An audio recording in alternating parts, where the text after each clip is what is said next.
welcome to the Republican Professor this morning in California and this evening in Sweden. We have with us the Dracevics. Well, actually, Mirza in Sweden, and we have Samra in Los Angeles. That's where you're at, right, Samra? You're in Los Yes, Angeles? sir. Yes, sir. Mhm. And this is Samra's second time, and she is probably the specialist guest ever in the whole universe because she was a former student of mine in Los Angeles, and this is her brother joining us from Sweden. So thank you both for being here. Thank you so much for having us. It's always a pleasure. My whole family knows about you and your wife, and we respect you guys very much. So thank you so much for having us. I appreciate it. That's really very kind of you. Yeah, thank you very much for having me as well. And like Samra said, I heard so much about you, and it's nice to meet you. I love your accent, and I can tell that I can tell you're related because it seems like you have the same smile to me. Yeah. So you there's all- there's a saying in Sweden that says like the apples doesn't fall too far from the tree. oh yes. Yes, Yes, I I've guess heard of that. You know, I have ancestry from Sweden. Oh yeah, Actually, yeah. yeah. My grandmother on my father's side are Swedish I was originally. So actually wondering about your name because I saw your last name just now, yeah. Olsen. I have a Oh neighbor. no. That's Curtis. That's Oh, okay. I thought okay. yeah. That's he's a member of our team. Oh, okay. He my last name is Mather. It's like mother except for with an A, Oh, Mather. yeah. And it's Anglo, it's English. So it goes back. I think the first Mather in North America was in 1632. His name was Richard Mather, and he's quite well known. I think he was the grandfather of someone named Cotton Mather, and Cotton Mather is famous for all sorts of reasons. One of them is Yale University has its name because of Cotton Mather. Cotton Mather was the one that helped get funding to start Yale. He wrote the letter to a guy named Elihu Yale, and then of course it was named after him. So anyway, it's just, but I don't know what's happened to us since then. You know, here we are. You know, we're But so you guys all have the academic gene. yeah, that's yeah, maybe that's true. Yeah, they And did you help found Harvard. Yeah, and you did your research, I can tell as well, all the yeah. way back to the 1600s.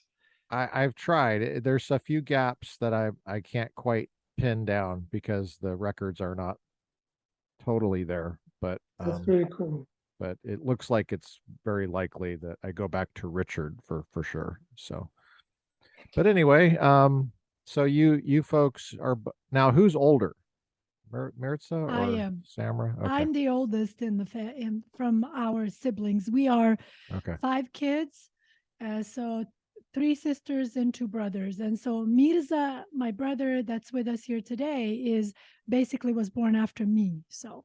Oh, Mhm. okay. Right after you. Okay. Mhm. All right. So, and you live in Sweden? Yeah, What town do you live in? it's a pretty small town. It's Okay. located close to Uppsala, if you know where Uppsala is. I've heard of it. I've heard there's a university there. I know that, right? Yeah, that Yes. Big it's like university. the biggest university city in Sweden, and it's Yeah. a pretty big city as well. And Mhm. it's not far from Stockholm either. It's like Stockholm is Okay. maybe 1 hour from drive from here with the car. Oh, okay. But By this is a Volvo or by Volvo? yeah, by Volvo. Okay, all right. Just had to double check. Volvo will My probably car was take you on there by half an hour, but half an hour. Wow. By Porsche, it would be 2 hours. By yeah. Volvo, it would be half hour. Gotcha. Yeah, that's helpful. Well, that's interesting. So what's the weather like now? Do you have snow on the ground? No, no snow yet, but now Oh, wow. now in November it's like the baddest weather starts. It's all the Uh, leaves are gone. It's just gray and dark. So mm, the light is slowly disappearing, and we won't probably see it until after New Year or something. So it's wow. dark and it's rainy and it's cold and yeah, boring. Wow. Boring. Okay. And what is your living situation there like? Do you have an apartment there? And what time do you get up and what time do you go to bed? What do you do for work and stuff like that? I Or maybe you're rich and you don't have to work. no no no no no Oh, no. okay. Sorry, I didn't mean to I'm not assume that I'm you not were there just yet. not rich. I'm working on it. Yeah. Oh, good. It's a work in progress. Is it So dark when no, you wake up? Is it dark I still? wake up pretty early. You know, Oh, okay. I'm in my I'm almost 40 years old. So I have two kids. I have my wife as well, and we live in a house in this place Heby, and I go to work not every day, but I work with how do you say it? I actually wrote it down because it's a hard word to say in English, and it's Mm. forensic psychiatry outpatient care. That's what I do. Oh. And I worked there for the last 15 years, and Oh, wow. that's my situation pretty much. My kids are. I have a son. He's 8 years old. His name is Elias, and my daughter is 11 years old, and her name is Sophia. Oh, wow. Those are really cool names. Yeah, Wow. thank you. Sophia. That means Yeah, wisdom. That's a yeah, Uh-huh. philosophy word. yeah, Mm-hmm. That's, in fact, philosophy. It has the same root word as Sophia. So how yeah. cool is that? And then you have you ever been to Istanbul? Have you ever been No, to? Oh, no. okay.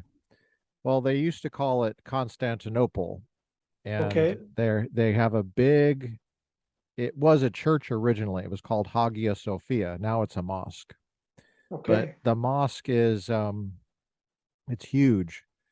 It's really a magnificent building. It's hard to imagine people building it without modern equipment, but it's stone basically, and the Islamic uh, well, it's Arabic, I think. I don't read Arabic, but my guess is it would be Arabic. But it's peeling off, and underneath it, you can see the Christian Greek Oh stuff. yeah.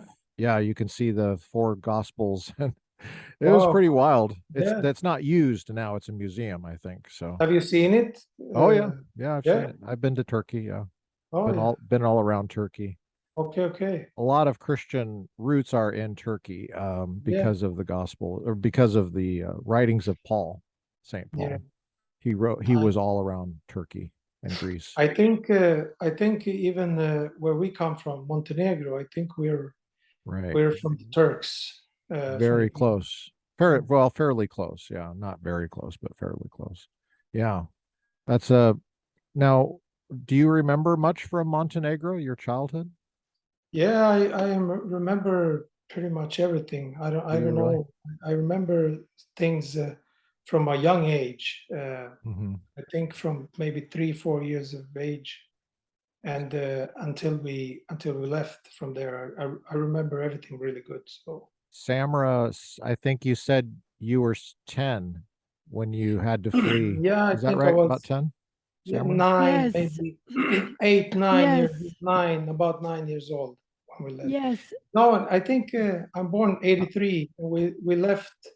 Yeah, we left 91. Yeah, So that's pretty I young. was I was around Like 8, 9 years. I think you were like 7, 8, and I was 10 or so. So Okay. I think out of all the siblings, I would say that me and my brother Mirza probably remember the most, like our Mhm. actual childhood there and Yeah. sort of the lifestyle and all that stuff. That's what Yeah. I would guess. Not to say the other siblings don't remember anything, not at all, but they were much, much younger. So I think I don't know if they remember necessarily the lifestyle and just us kind of growing up there and just the everyday type of life. But yeah, my brother and I do definitely. So you were in school, Mirza, right? You were in school when you had to leave all of a Yeah, sudden? yeah. Yeah. I just started second grade. I remember I just started second grade, maybe 2, 3 months into it, and then we Hmm. left. Yeah. I And that remember must have that been day very, because we just left like this. It was yes. nothing like, yeah, That's so jolting. yeah. Do you have happy memories before that? Happy memories of Montenegro? Oh yeah, a lot. What Because what kind of happy memories do you have? it Share with us was, maybe an example or two. yeah, it was this simple life, where you lived in generations lived in the house. It was a house full of people. Our family, our grandpa, our grandpa's brother and his wife, and uncles, and yeah, it was just a house full of people sharing everything together, living a simple life. And with the my dad was working, and mom was doing all the chores at home, and we went to school, and everything was simple. It was a good life. We lived from the land. We had my grandmother had a couple of cows, some chickens, sheeps, and we lived from the land and from the animals that we had, and it was a good, great, simple life.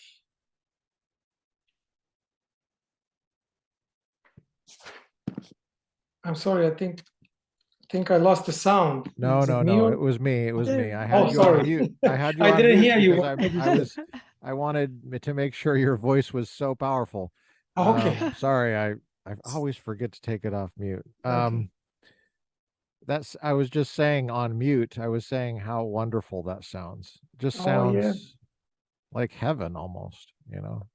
You So know, it, simple. it really was. It really was because I remember there was always someone at home, and we were always together and sharing everything. And Mm, I heard some of your conversation with Samra from the last, and I remember she told you a lot of things, and I remember things like our grandfather, who was mm. he loved to spend time with his grandkids. That was like his prime time, and Wow. he Okay. was so emotional, when he got older and older. I remember this, Uh, like he couldn't barely look at us sometimes without started uh, crying. He was uh, he was such a happy man, because, and he used to take us every month, when he got his pension. He took the girls out to town, to this small town in the village where we mhm, lived, and took the girls out first night, and ate with them, and next day he took all the boys, mm, and we went to town with him, and that was like every month, like mm. when he got his pensions, we took a walk together with him, and it was such a and simple life. Even the village even had people making shoes, for example. That's like, Yeah. I think, when I look back at it now, like I think in Sweden or other countries, this life was maybe taking part here like 150 years ago. Yep. Uh, People were making shoes Yeah. and Yeah. yeah, Wow. there was a lot of professions around the village. It was really simple. It was cool. And you yeah, saw and that what you saw that with your own eyes. You saw a Yeah, cobbler in your village. That's the yeah. English word for it is cobbler. And Oh, cobbler. my students do not even know that word. Okay, okay, But it's okay. an English word. It's been in English for hundreds of years. The word is cobbler. Yeah. and they think it means pie, which is another Okay. way to say cobbler. But Okay. cobbler as a noun could also mean someone who makes shoes in the Yeah. village, Yeah. and they would make it out of leather usually, I Yes, think, yes. and that's a Yeah. quite a skill. I mean, you had to, well, you'd have a leather maker, Yeah. and you'd have, I guess the cobbler could have done all of that, maybe, but it seems like there would be a leather maker and there would be someone who would make shoes out of the leather. And Yeah. my guess is the shoes were very tough and they lasted a long time. Oh And yeah. Oh yeah. You know, yeah, I remember these were not the shoes that when you looked at them, it was not the shoes that you wanted, you know. I No. remember grandpa was, let's he's go like, get shoes. And we were, no, we don't want those shoes. oh, that is But I Opanke. hilarious. remember when we got them, we kicked that things and they lasted forever. Yeah. So Yes. this is not a Nike factory. No, no, no, This is no, No, not no, a no. Nike no. factory with people working till their bones fall off, then their fingers fall off, and Yeah, they can barely have rice. yeah, And then there's some guy in America or wherever that is very rich. It's someone who's probably got a cow and probably has chickens, yeah, and that's how they live too. They get their yeah, milk and their butter yeah, and their bread and goats and stuff like that, and then and they have their hours. They don't work yeah. probably past a certain time, and they get there a certain time. But then, they're not Nike Airs, so it's not like it's not No, like no, they're affordable, right? You can there are buy you no can beauties to look at, but they're no beauties, all right. they're But they're tough. functional, They're very tough. functional stuff. Yeah. They're tough That's though. exactly why I was laughing because I specifically remembered that it was a bit of a joke in the family when my grandpa got those shoes for us. Opanke, right? That's what you're Mhm. talking about. Yes. And so it was my grandma was like, "What? They're not gonna wear those shoes. Oh my God. No way. Why did you get those shoes? No, they're gonna love this." Because I mean, honestly, visually, they were not the nicest Yeah. shoes you had ever seen. And Hmm. so I remember I was like, no way, I'm not wearing this to school. And I remember my mom getting like a really good laugh out of it because it was just so funny and so adorable how he had gotten us these shoes. And because that's probably the kind of shoes that they wore when he was a kid. Hmm. So Hmm. but for our generation already then, not many kids were wearing Wow. those shoes anymore. And so Oh my i God. i remember that. I had sort of forgotten that, but I remember it now that my brother mentioned it. Yeah. Now, were these shoes that were already made, or did they have to take your foot and make it around your foot so that it fit? Or Yeah. did they already fit? No, we went there and he measured our feet, and then Wow. like a couple of weeks or months, I remember, we went back there and Wow. They he, were he made for your feet. yeah, What a concept. yeah, man. But then you didn't like it when you saw Yeah. it. But we eventually we did anyway. Oh So man. I would love to see that again. Do you think that there are any cobblers left back there? Are they oh, all I gone? I often think about because when we moved from there, Hmm. a whole different world. We Wow. saw something else that we haven't seen, and I have seen this transmission from when we came to Sweden and we got a permit here and we went back to visit for the first time. I think it was about 97, 98, and Hmm. things were still as they were before, but after Yeah. that, year after year, you could Yeah. see Yeah. every year that the cars started to change. People started bringing in cars from Germany, and so the standards, it went Hmm. fast with the internet, with everything. They started to adapt slowly to this Western life. Yeah. The culture is pretty much the same, and Mm. the but there, this simple life is disappearing. And All I right. can hear now, even talking to relatives, like they ask, they ask me, for example, I eat something, a special food or something, and they were like, "Oh, you eat that still? Like no one eats that no more, you know." What was the name of the food? Oh, yeah, Samra, you know, that's our favorite food. What's it called? What's the word? Drobovi, yeah, the best. So it's basically cow, like cow stomach, I guess. I don't know how to say it in English really. It's like Say it in your language.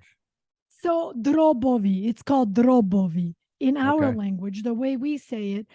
But yeah, it's one of those food specialties that not everyone likes. For some reason, me and my brother are the only out of our siblings that love it. The other siblings can absolutely not stand it. And an interesting fact, fun fact, my brother's daughter, Sophia, absolutely loves this food, which is really, really unusual for someone her age. I mean, she loves it. She always asks our mom, her grandmother, to make it for her. And my mom makes it for her with pleasure. But it's not, for example, with our other siblings, when my mom makes it, they can't even come in the house. They don't like the smell. I love the smell. I don't know if it maybe reminds me of our childhood, but genuinely, I just think it's delicious. Honestly, I think it's absolutely delicious. So do you know how to make it? I don't know how to make it. It's a bit of a process actually, but my mom makes it, and whenever I go to visit, I told my mom, next time I come to visit, I joke around with my mom. I'm like, Mom, we're gonna get like 15 kilos of drobovi. And she's like, no, come on, that's too much. I'm like, no, Mom, we gotta get many. I want you to make me a lot because I love that, you know. Now, just kind of an interesting fact, Mexicans have something similar. It's called, once when I was in Tijuana just for the day, I saw something on the menu that looked like this food, you know, and I was like, I asked the lady, what is this? And when she described to me, I'm like, oh my God, I think this is it. Mexicans call it menudo. They call it menudo. So when I tried it in Mexico, it was delicious. I ended up eating like 3 plates of it, you know, but here in LA, I think it depends where you get it. You know, it wasn't as good for me, you know, but yeah. Okay. Well, so when you go back, you know, while you still have your mother, you have to figure out how to make it. Yeah. Because you don't want that to die with your mother. No. I think a lot. I think a lot about that, you know, because they have so much skills. Like my mother comes, especially in the summer here in Sweden. It's a lot of flowers, a lot of you know, green stuff, and that's cool. she like picks everything from the grass. Oh, this is good for the liver. This is good for kidneys. This is good for you know, cooked tea of everything. Your vitamins. Get your vitamins. Yes. A lot of those skills I actually like, and making food. It's I agree with you. It's a shame to lose that because heritage. And our mom is like, she's really amazing with that stuff. She's the best chef. She's the best mom ever. Wow. And I don't know if I mentioned this last time we had a conversation. That's one thing that I remember growing up in Sweden. You know, I think that's where we really, really lucked out with our mom.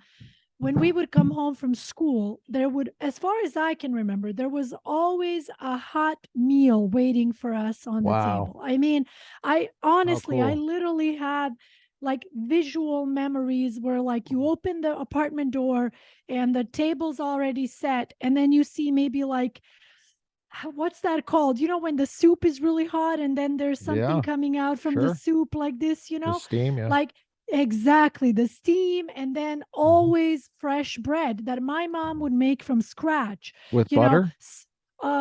Butter, or you don't need the butter with the bread. You mean on top? Yeah, for sure. Sorry, I thought you meant what butter in the ingredient. I don't think so, no, to be I mean honest. on top of the bread. Yes, for sure. Cheese, yogurt. My mom would even make cheese sometimes. She would make yogurt, homemade, all that stuff. And so what to I'm getting basically hungry.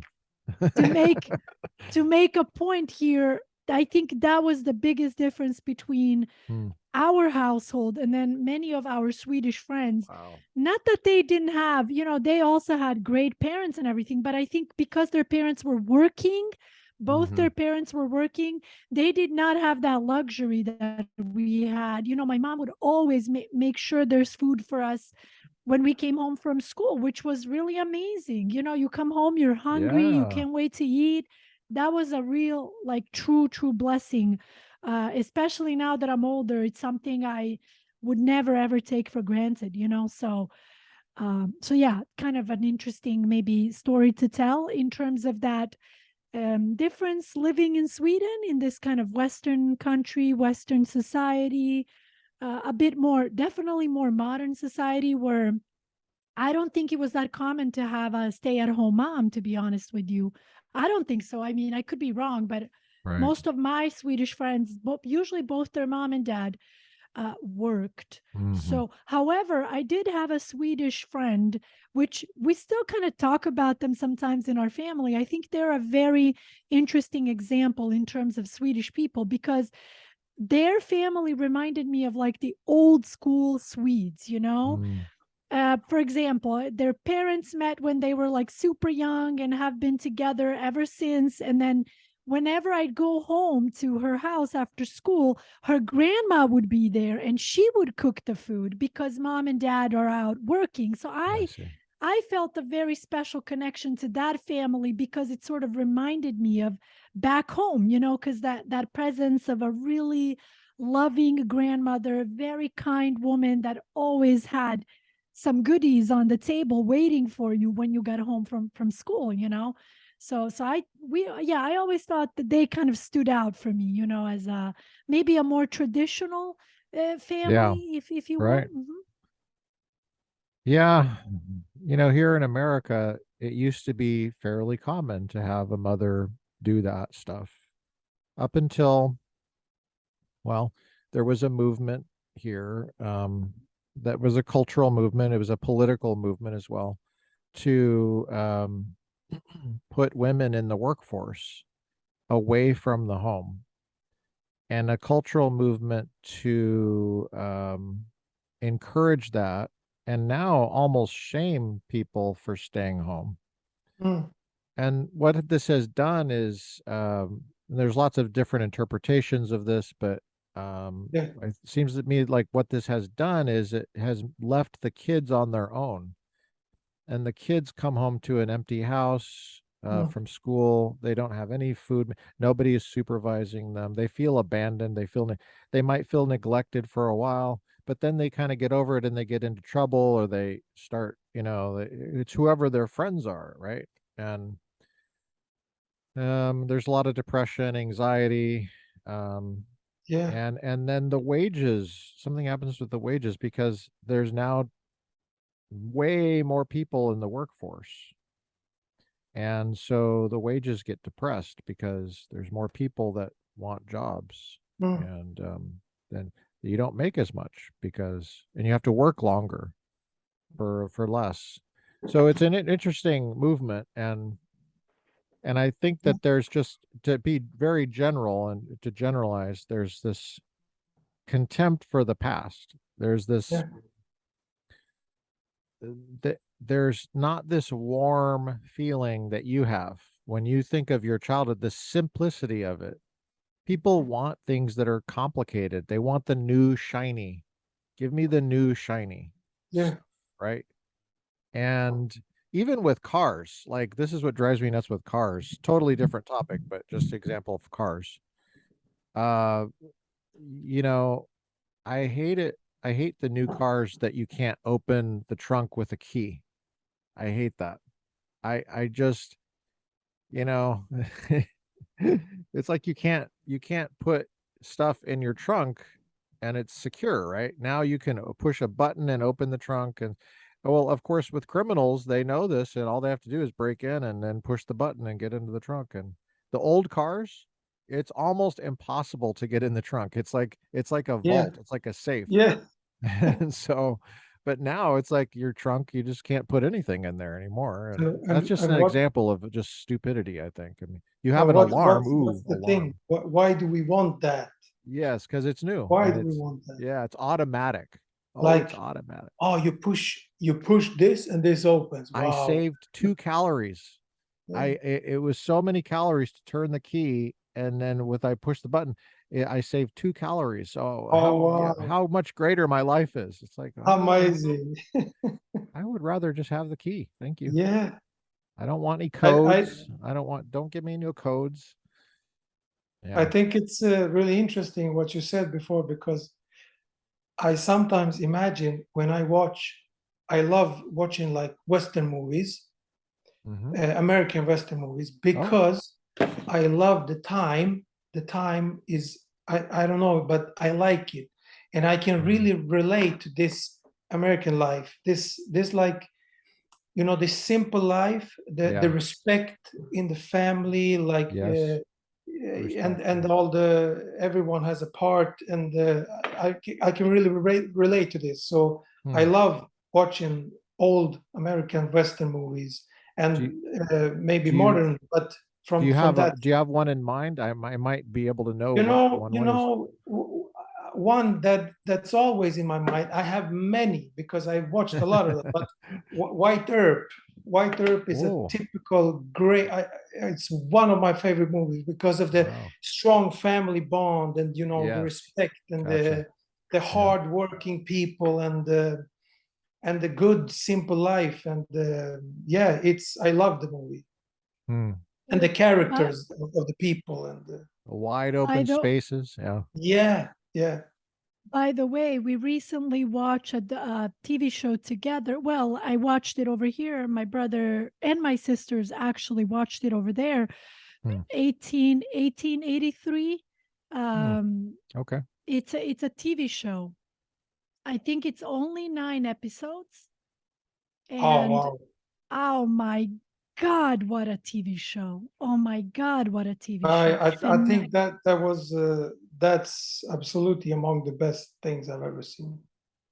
Really? Phenomenal, Yeah. phenomenal, Wow. phenomenal, phenomenal, and How they catch yes, the whole life, and it's so amazing. It's hard to describe. It's so good. yes, it was another one. Western. I would call, yeah, I would say it's definitely a Western genre. I would say, I could be wrong, but and phenomenal acting. By the way, one of the main actors on the show are I think Tim McGraw and Faith Hill, which Oh, is that are right? Wow. very known country singers, and I love country music. So I was really impressed with their acting. I was like, wow. When I first saw them, I recognized them. I'm like, oh, they look familiar. I looked them up and I'm like, oh my God, this is Faith Hill. Hmm. This is Tim McGraw. Phenomenal actors, I thought. I had no idea that they were such good actors. Because you know how Wow. it is sometimes with singers, it's kind of like, Yeah. they're Yeah. good singers, not the best actors, but Sure. actually they really impressed me in this one. Really, Hmm. really good acting. So I strongly recommend it. It was a really good And one. was it on Netflix or was it on Amazon or Oh my something God, I else? It's think it on was, what is it called? It's not Netflix, or it's no, it's on, You can look it I up. forgot. That's Yeah, all I right. forgot. I forgot the channel actually, but Let me tell you a little bit about my childhood because yeah, I yes. grew up please. in Colorado, which is part of Yeah. the West, the old West. Mm-hmm. Mm. And we've seen a lot of changes in Colorado recently. Um, but I'll give you a couple of examples. My dad loved Westerns, loved them. John Wayne, like Oh the yeah, old classic yeah. Westerns. And I did not like them as a kid very much. I mean, they were okay, but my dad loved them. And he always anytime a Western was on, he would watch it. Um, well, the older I get, the more I appreciate the Westerns. Like I Mm. didn't when I was a kid. Because I don't think I really understood them as a kid. And It's not that I didn't like just the it's not that I didn't like them. It was just that it was kind of boring. Like Yeah. they're kind of slow, and Mm. every once in a while something happens, but I don't think I had the patience to follow it. And they were kind of old, that old feeling. But see, when I look back at my childhood, we lived in a fairly new neighborhood that was recently built on horse property. I mean, it was for horses, right? Like a And ranch. well, there would be probably you could say that it wouldn't be just one ranch. It would be people who had horses.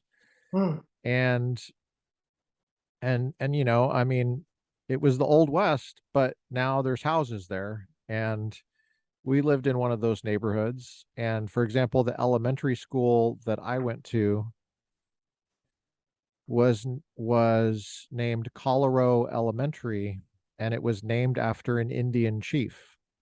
Just to give you an idea, Yeah. the name Colorado was named after a Comanche, uh, and then he became a Ute chief, which those are Indian tribes. Utah is named after Ute. Okay. Um, and so that was my elementary school, named after Yeah. an Indian, right?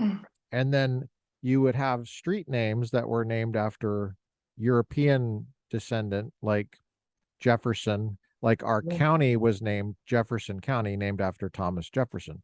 So you had this very interesting mix of Indian, Yeah. American Indian, and then the European kind of, people call them white. I don't usually Mm. use that term because I don't know really what it means, but just the kind of the more Anglo kind of background, or Yeah. European. And across the street from the elementary school was a big field with horses. And gradually the horses disappeared. And there was a mall that was built Mm. called Southwest Plaza. But I remember when Southwest Plaza was just horses. There was Mm. just horses there. So, and then gradually the barns and the cabins disappeared and they were replaced by houses. And I saw that with my own eyes. Yeah. So we could go easily up to the mountains. We were right on the foothills of the Rocky Mountains, and we could easily go into the mountains and easily fish and catch fish and have them for lunch right there. Wow. And I mean, you could see the Mm. fish in the stream. Amazing. Like this, I could Wow. probably catch them with my hand. Wow. It Mm. was that kind of thing. And there was nobody around.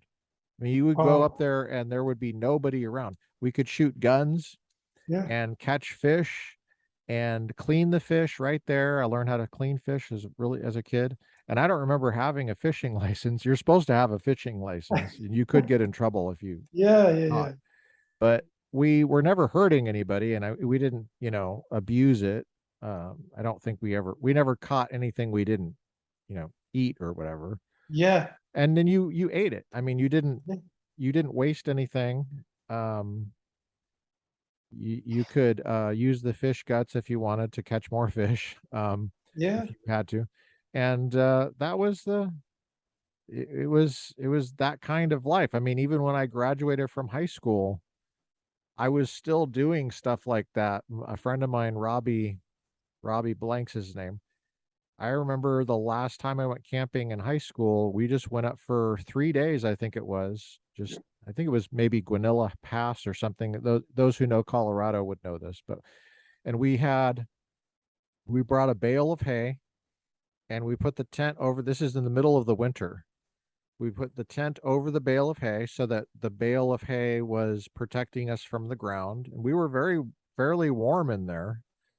And we, you know, we shot squirrels and ate the squirrels over the campfire, Yeah. and Mm. there was nobody around. And now I don't think, I think it would be harder and harder to do that because there's more Yeah. people in Colorado now. But anyway, I mean, like I was like on the very, I didn't realize what I was seeing was kind of disappearing. And my parents saw even more than that of like the Old West. And So now the older I get, and I realize those are actually my memories. I have those memories. I can appreciate the Western movies like Jeremiah Johnson, for example, which I Yeah. loved as a kid, and some of these movies like Big Jake and McClintock, and some of these classic Rooster Cogburn, and but yeah, so that was But my childhood. do you appreciate them more now, you said, because probably Yeah. you understand them better, and I think the Well, language used for me, especially the language they use, the phrases, mm, the respect, the love, yes. it's that's what I like, because like you Uh-huh. said, it can be really slow Yeah. and nothing really happens, but I think it's the conversations that there are I like.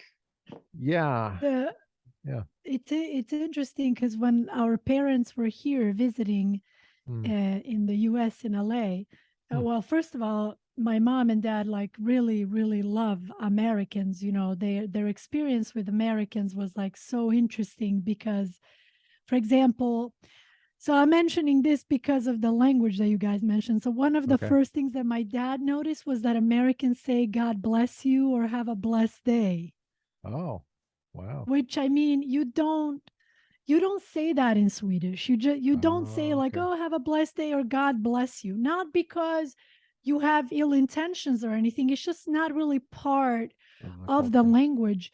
I Ah, don't know if maybe in older Swedish it was, and right. it's kind of faded away over the years.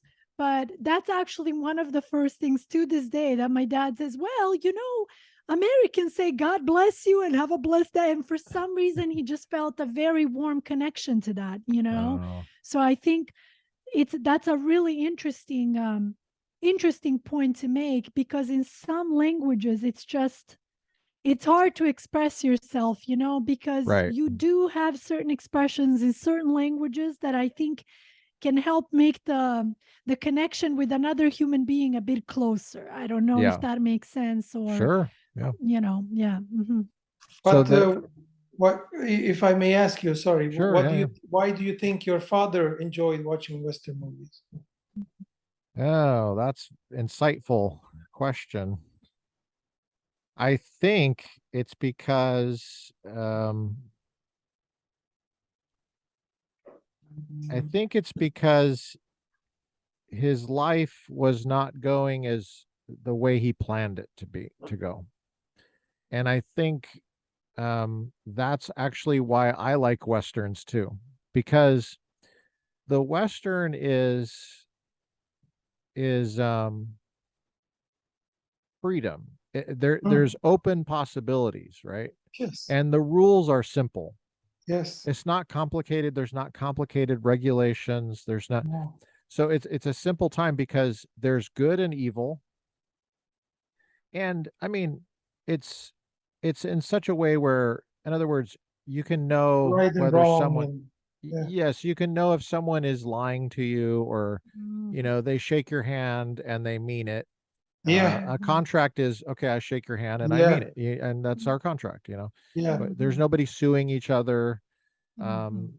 There's no lots of thick pages to read, like when you get an Apple iPhone, and it says yeah, this is what you're agreeing to, and nobody ever reads that, and it's like it's simple, and yeah, and uh, so the rules would be you work hard, you try to plan ahead as best you can. You can't always plan ahead, and people help each other, yeah, and you try to keep your word, try to mean what you say.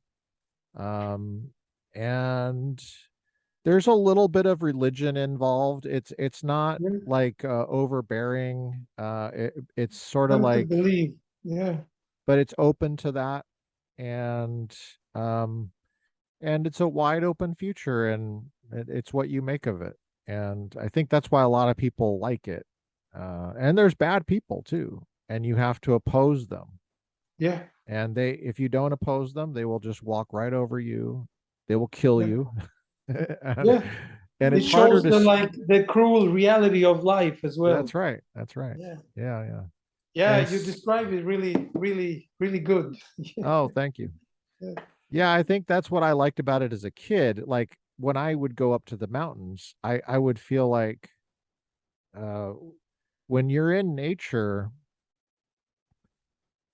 I remember feeling this as a kid, you know, I mean, you are aware that if you don't make a fire, you're going to be really cold and you're Yeah. not going to be able to have that hot water that you want.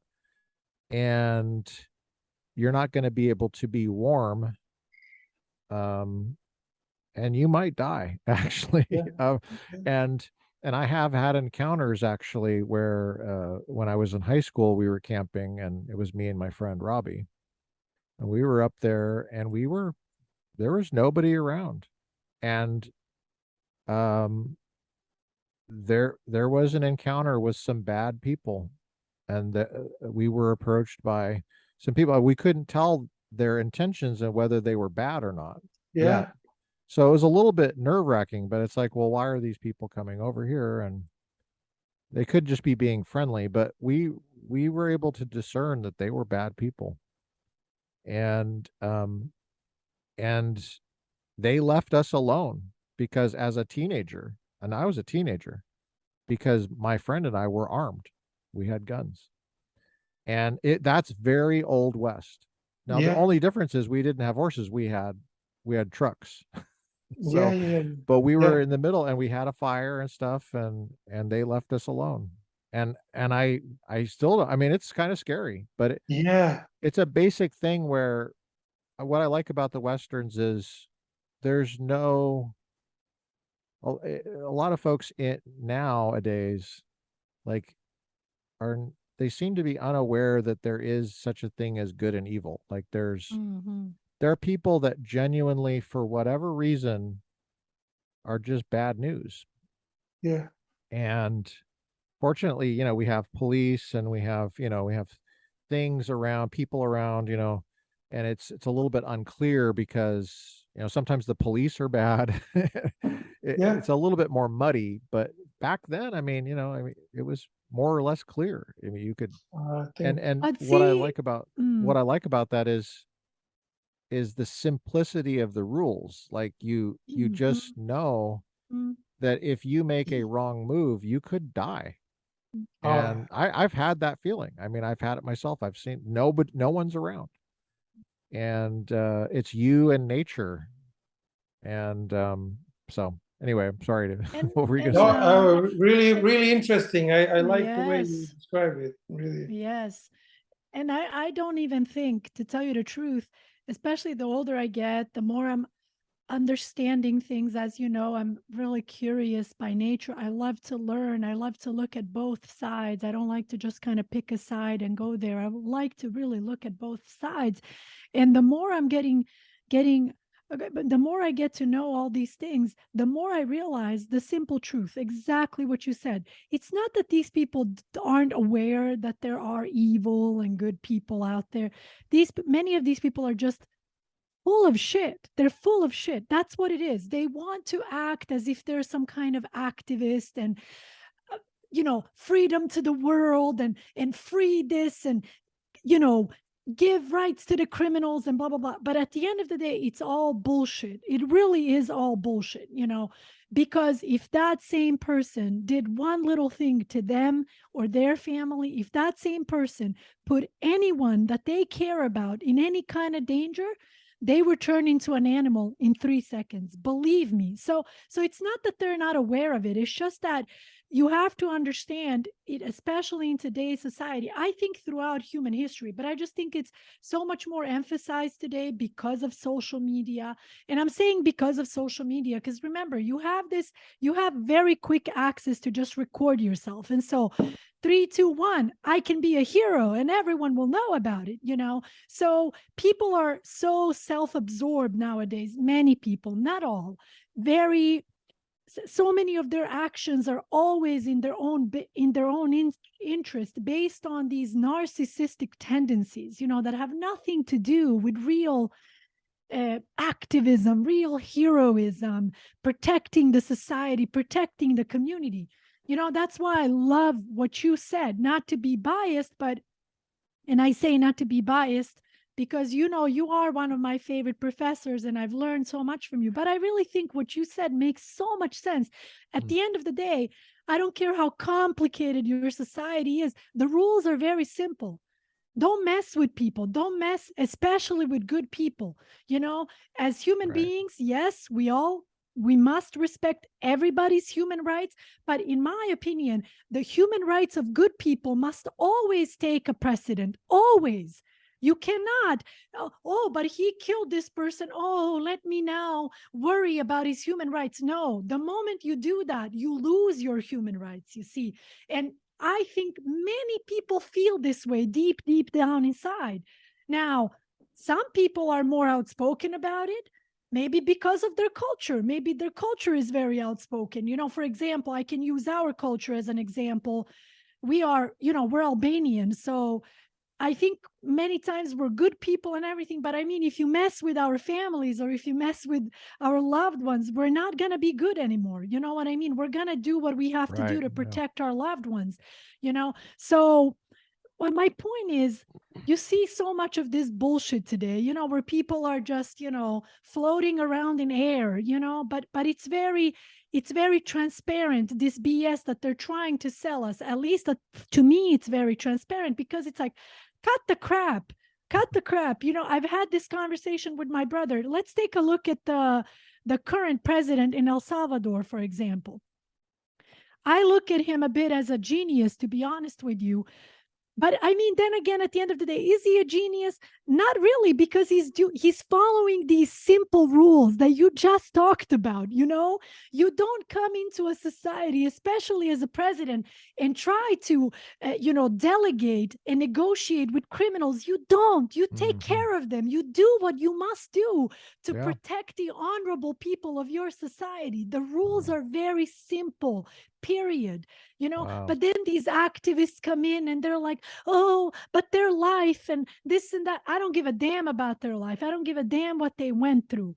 The rules are very simple. You don't kill people. You don't dismember people. You don't just come in and destroy their lives, especially since the majority of these people are honorable people.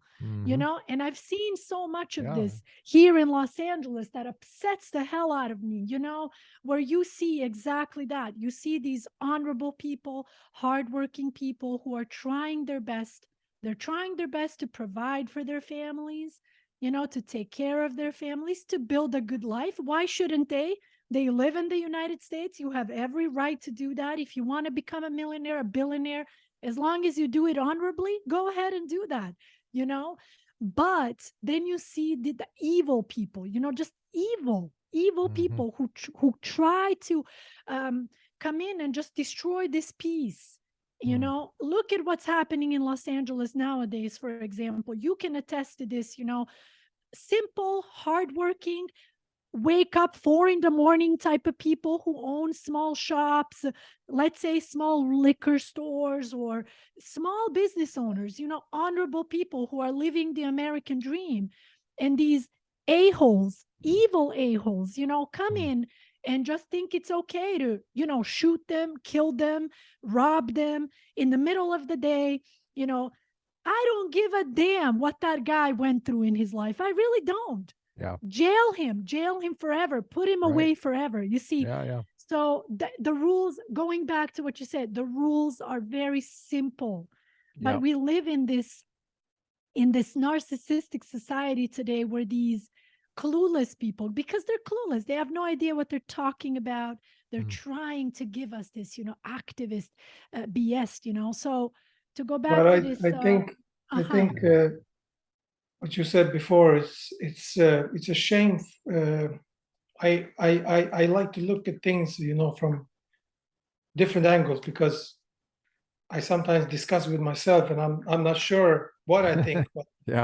But you know, I like to see things from different perspectives, but because it's interesting from one point of view. And I remember, like, when we were kids, my grandfather used to have older friends like my grandfather, professors, and just maybe the regular people, but often people came around and we were able to be around these elder peoples.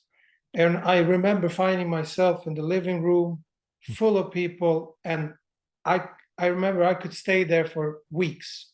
Wow. I could stay there just to listen to the discussions, Yes. the philosophies, Wow. and I get the goosebumps when I think about it, because Wow. it was so special. And what I want to say with this is, like, these experiences, when you experience things like this with the family, with the togetherness, you learn what's wrong, you learn what's shame. And I remember our dad especially telling us about relatives, for example. Oh yeah, you have to respect this guy because what he did for your grandfather, and he drove across Europe just to come to his funeral, and you have to appreciate this. And you learn a lot from this experience. And I think many people don't, especially not today. So it's a shame we're losing that. We're losing this, the conversation, the Wow. So you appreciate the elder stories and the listening and learning from other people when you can. yeah, absolutely, 100, Soak it up. 100%, Yeah, soak it up. absolutely. 100%. Well, guess Because what? You're going to be one of those older people, yeah, I and hope so one day. you're Yeah, well, if you keep on, you will be one of those older people yeah, that the kids will very much benefit from. yeah, If they're a good kid, they yeah, will learn from you yeah, because you were learning from them yeah. for the older ones. So And pass I it on. think I was learning because of the way they learned. Hmm. That's what I think, at least. I don't know, but I think Just think of how rare that is now. I yeah, mean, it seems rare. It yeah. seems rare to sit and listen to older people, Oh just to yeah, sit and listen. And, And even in the mm, last 2 years with the, the lockdowns and things like that, it seems like the older people, at least in America, I don't know. I really don't know the Swedish example. I've heard things, but I don't know firsthand. It'd be interesting to hear what you say. But here in America, we really isolated old people and we did not listen to them.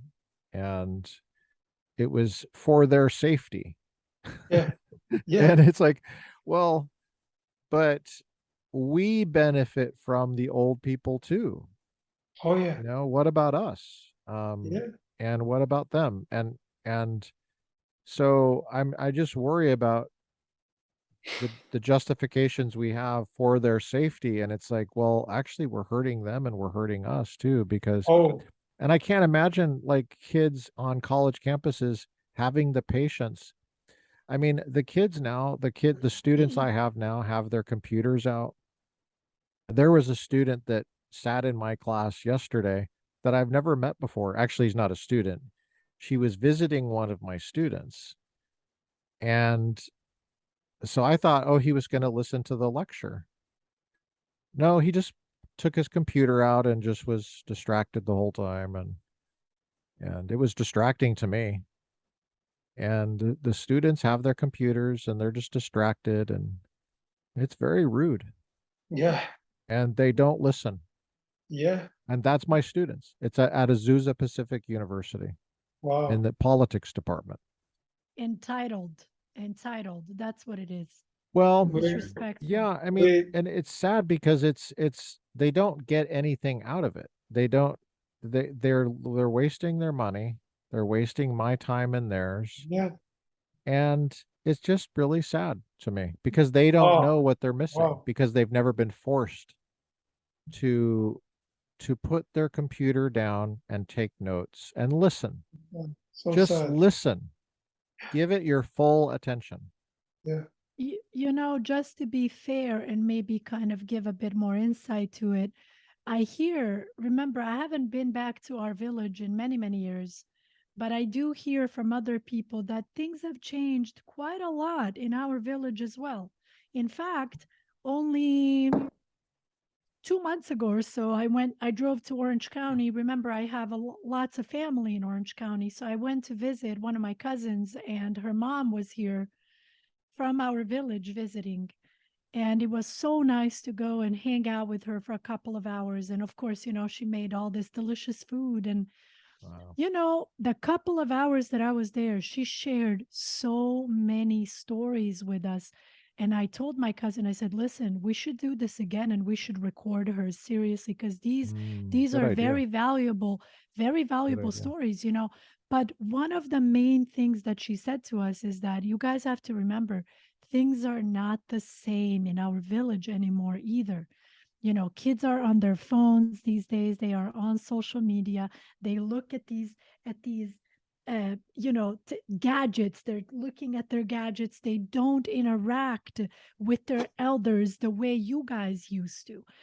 So I think this is taking over even those small villages that were remote and sort of isolated and could live this sort of simple life. So just to be fair, for better or for worse, it's like that in these small villages as well. So imagine the magnitude of it in actual big cities, or places like Los Angeles, or as you Right. call it. I love your name, Los Angeles. That's a great name. Yeah. I like it. It's a great name, Los Angeles. So I've yeah, never had anybody correct me on that. That's the funny part. It's no I one like has it. ever corrected me on that when I say it. Does it? In fact, in my doctoral dissertation for my PhD, every time I use the word Los Angeles, I say Los Angeles. Never was corrected, even for my PhD. So that's the funny part. You could take my PhD off the shelf and see Los Angeles, and it's Yeah. correct. It's the Yeah. most accurate name ever, Yeah, ever. But that's just funny. to be fair, it also depends which areas of LA. So I said Sure. Some are better last than time others. we had that conversation, I feel very lucky that I live in a predominantly Hispanic area where honestly, I'm surrounded by a very, very kind community of people who are Mm. they always talk to me. They always give me things. They're very family oriented. We help each other. So to give you an example, one of the tenants on the street got sick from COVID early on when COVID had started, and just was like not doing very well and couldn't afford certain things. And so everyone in the community kind of pitched in to help out. And so that I love that. I'm grateful that that's the kind of community that I live in. So I'm very, very grateful for that. But Mhm. if you go to other areas of Los Angeles, I mean, truly, it's unbearable. It's so fake. It is so not genuine. It is so Mhm. just me, Hmm. narcissistic. So very Wow. lost people, very weird people. So yeah, I agree with that Yeah. 100%. Yes, for sure. For sure. Oh, by the way, totally off topic, but there is this amazing Bosnian restaurant in Orange County. So next time Really? I'm in that area, definitely we have to meet and you have to try this food. You're gonna love it. It's our food. All my friends that I've introduced to this food, it's just they love it so much. So next time we gotta try this food. It's amazing. You're going to like it. And it's in Orange County. So I Do don't you know mind what driving city out it's there. in? Do you know what city It it's in? is in Fountain Valley, I think. Okay. Fountain Valley, or at least close to Fountain Valley. So All I right. like it. Do I really you like it. know the name of it? Oh yes, Sofra, Sofra, and then Okay. Urbana, Urbana, Oh, Sofra Urbana. okay. And the food is authentic, by the way. So it's not like, oh, Americanized or something. No, it's definitely authentic. You Wow. know, I believe it was started by a Bosnian family. Last time I was there, I saw some Albanian people. So I don't know if they took over or something, or maybe they're working together, but the food is absolutely authentic. Mm. I can vouch for that. So it's a really good food. We have to try it next time I'm there for sure. Oh, that sounds great. Yeah. Hmm. Let's Hmm. do that. We'll have to meet there for Thanksgiving or something. Give them some business. I don't know if maybe they're closed on Thanksgiving. I don't know. Probably. That's funny. Well, that's great. So have you ever been to the United States, Mirza? Yes, once. And Oh, yeah. I went there to visit my sister. I think it's 12 years ago. Is it right? Okay. Yeah. That's a long time 12, ago. 13 years ago. And I was there for 2 weeks in Los Angeles. And Oh, yeah. Did you take him to the fake places, Samra? Oh, yes. Hollywood Boulevard. He was very popular. Oh, I bet. Very popular. Did he have Everybody the wanted correct to. jeans on and stuff? Did you make sure he had the The, right jeans? the Did he have the everything was Montenegro on. shoes on? Everything was I on went point. I went to a store, I remember, to buy jeans. And Yeah. yeah, However, with our other brother, now that you mentioned this dress code, when he was here visiting, we were also going sightseeing. You know how it is. First Uh-huh. time you're here, you want to check Sure. places out, and so we were waiting in line to get into this bar. I had never been to this bar, and I'm not much of a bar goer, but just kind of, it was one of those. My brother wanted to check it out, and there was a line outside. But when we got to almost getting ready to get in, they were like, oh, the dress code. So they did not Mm. approve of how my brother was dressed. And, speaking of standing up for your loved ones, I'm like, man, go to hell. I don't even want to go to this place. Like, what kind of a BS is this? Like, you can't wear regular clothes. I don't even want to Wow. go to this bar, Yeah. So I thought that was really odd, that Huh. you had to have a certain dress code. Isn't the point of going to a bar just going to a bar? Speaking of Western movies, just like the Right. simplicity Go of to a it, bar. like now I have to be dressed up to go to a bar. So I remember getting like, I was like, oh hell no, I don't even want to go here then. So that was a bit weird. And my brother thought it was funny. He's like, oh, okay, this is LA, I guess. But Mirza, yeah, what to them. what was your reaction to Los Angeles? Did you like any of it? Did you dislike any of it? We want to know the honest answer. yeah. I like I told you, I watched a lot of movies, and my picture of America Hmm. was pretty much what I expected, because sometimes you expect something and it's totally something else. But with America, it met my expectations.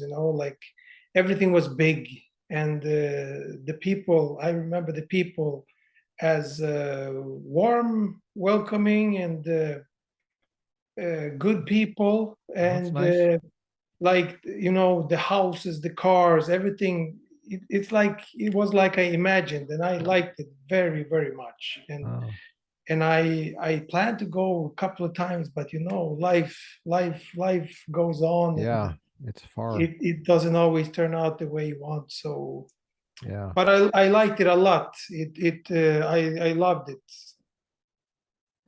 Did you go to university in Sweden? Did you go to college? No, when when we were kids, growing up here in Sweden, our mom was like always saying, "Oh, you have to go to school. You have to get an exam." And our dad was the opposite. He's like, "Yeah, go to school, but if you want to stay home, sleep. Stay home, sleep. If you're tired, Wow. stay home and sleep." So I Wow. remember actually some mornings, Hmm. my mom is waking me up. Go to school, you're late. And I'm like, "Oh, I'm tired, mom." And my dad comes into the room. He's like, "Let him sleep. He's tired." That's So funny. you're torn between two Absolutely worlds. true. And Yes. but I went to the same school as my sister, because I liked studying languages, and this was Wow. an English speaking school. So, and after that I started working, and from that point on, I had a couple of works, and then I ended up where I'm today 15 years ago. And I liked that job, and I got stuck there, because Hmm. I found out that I was good at working with people, and I Oh, have good understanding with people. So I got stuck there, and that's where I'm today. But I have recently, like 2-3 years ago, I started doing some university courses. So okay. little by little, yeah. Well, your English is Yeah. very good. I thank you very much. Um, Like it's hard to some words, you stumble, but how many languages do you speak now? Do you speak Swedish as well? Swedish and And your Serbian, as you call it, Serbian. like Mhm. we What different lang people call it different things. what language do you use with your parents? Serbian, Okay. because my dad's side they're speaking Albanian, and from my mom's side only Serbian. So when we were living in Montenegro, me and my sister, we were the oldest, and we spoke two languages. We spoke Albanian and Serbian. So when we got to Sweden, the Albanian we didn't speak anymore, not so much. I Gotcha. speak Albanian, I get around, but You can, I forgot a lot as well. But yeah, I can get around and I understand a lot.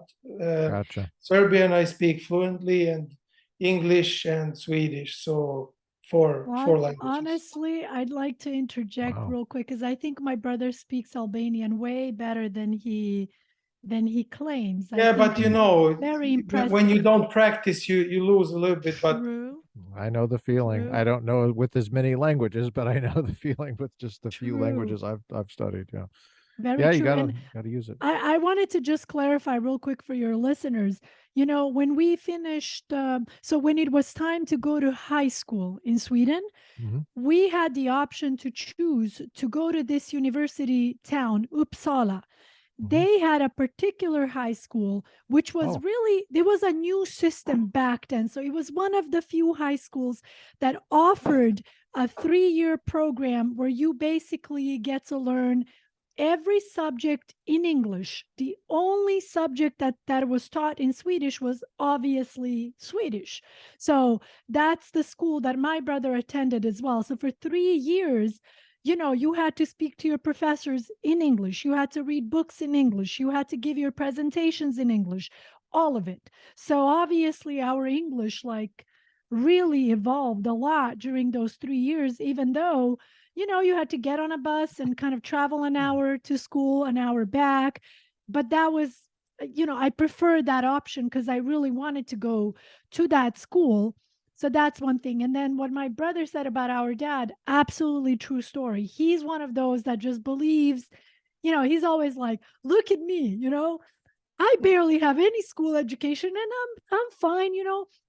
He doesn't believe that you should burden yourself with going to school or getting an education. I mean, he supports it, don't get me wrong, but he doesn't think you should burden yourself with it, whereas our mom has always been more like, you have to get an education, please do get an education, it's going to be better for your future and so on. So my dad would constantly do that. Even with me, he'd wake up before I'd wake up and just try to convince me, like, please don't go to school today, get some rest, look at you, you're so pale, you're working too hard. Like literally, that's our dad to this day. So maybe we could connect this idea that he's kind of stands for is connected to this simple life, that you shouldn't burden yourself with these expectations and I don't know, and like like how many those, degrees you have and blah blah blah, yeah, yeah. the most important thing he taught us was like, don't lie to anyone, be honest. If you find something that's not yours, give it back. Don't let anyone use you or something. Like, be a good. There's our grandfather used to say, there's the most two important religions in this world is a bad person, a good person. That's like the two main religions, and that's what he taught us. But being a good person with the first of all, and all this thinking philosophy about life, wondering. So, and I love what he learned us the most is like appreciate time. Like time goes by fast, and like it's the most valuable thing in the world. Like, spend it wisely and use it wisely. Don't waste it. Right. Yeah. Now, how has your life influenced how you see the world religiously and stuff? Did you believe in God when you were a kid? Yes, Oh, and did that yes, I change at did. all during your life? You know, it has changed in one way, because back where we come from, I like it in one way, because you're religious, you believe in something particular. Right.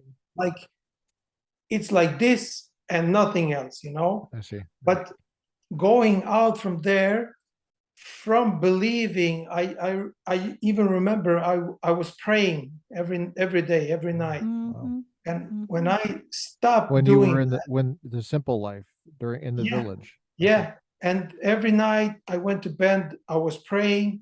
And I remember when I stopped praying, when I prayed a little bit less, I actually got scared, what will happen to me Mhm. now?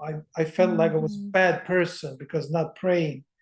So what I discovered later was that I still am religious and I still believe, but it's like I'm not that convinced as many people are, like it's like this or like that. I very much believe that there is something above us that we will never understand and we will never be able to conquer. Or do you understand what I mean? But there's Mhm. something, this universe it's too amazing, it's too big, it's too complicated just to be like this, and Come there. so I believe very much, I respect something very, very much, but Mhm. I do not pray to anything particular, but I Gotcha. respect something and I appreciate something and I believe in something. Yes. Gotcha. Now, I still pray before I go to bed, and I think it gives me a sense of comfort. And I am, now that I as older as I get older, I am convinced that all the good qualities that I have today are because of my religion and because of my culture, because I think culture and religion go hand in hand, but in a very different way. Sometimes when they mix too much, it's not necessarily a good thing, but everything I've learned from my culture and from my religion. And so I still pray. I do. And I still believe 100% that there is something, I call it God, but it's sort of similar to what my brother says. I don't necessarily have the need to argue with someone whether my point of view matches with your point of view, or whether what I believe is better than what you believe. I don't necessarily have that need, to be honest, but I like having the presence of God in my own life. I think I like it. It's comfortable, very comfortable. However, I think as a student, I've gone through my phases where, I've had my moments where I've questioned the existence of God.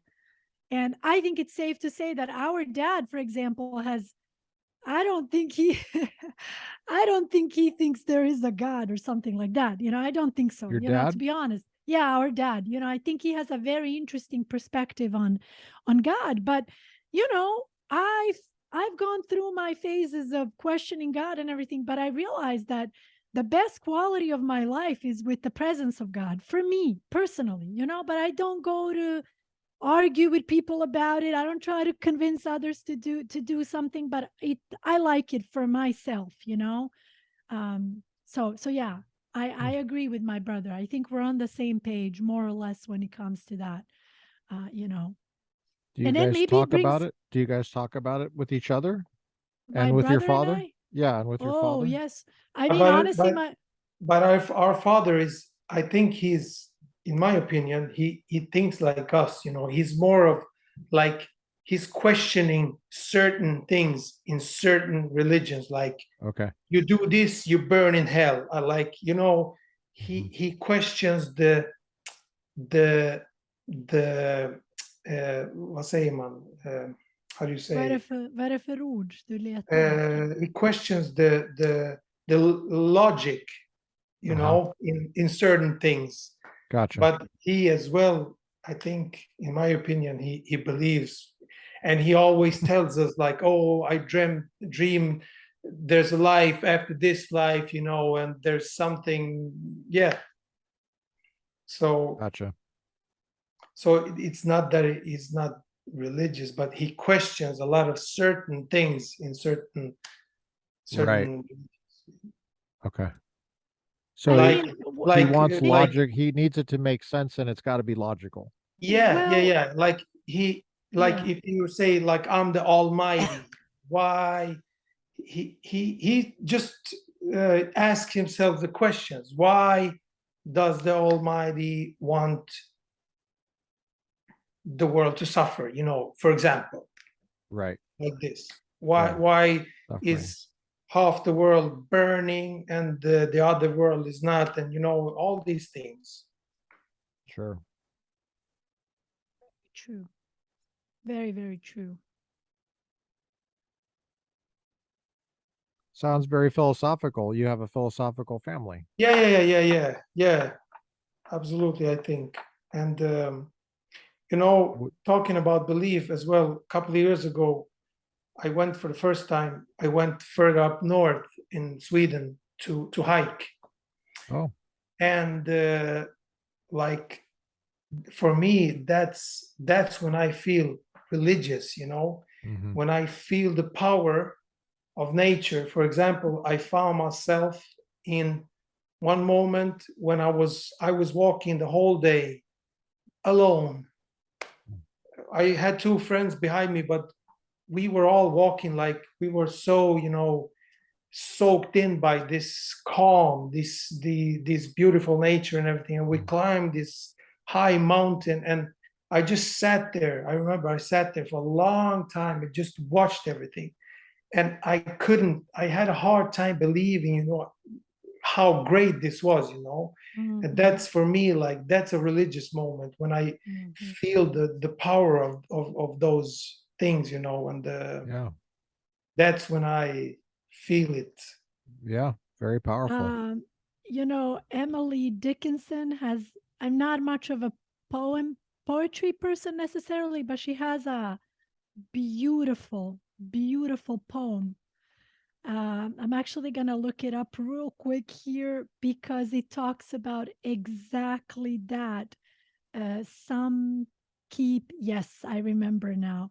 It's called Some Keep the Sabbath Going to Church. That's the name of this poem. And it goes like this: some keep the Sabbath going to church. I keep it staying at home with a bobolink for a chorister and an orchard for a dome. Some keep the Sabbath in surplus or surplice, maybe surplus. I'm not sure how to pronounce this word. I just wear my wings, and instead of tolling the bell for church, our little sexton sings.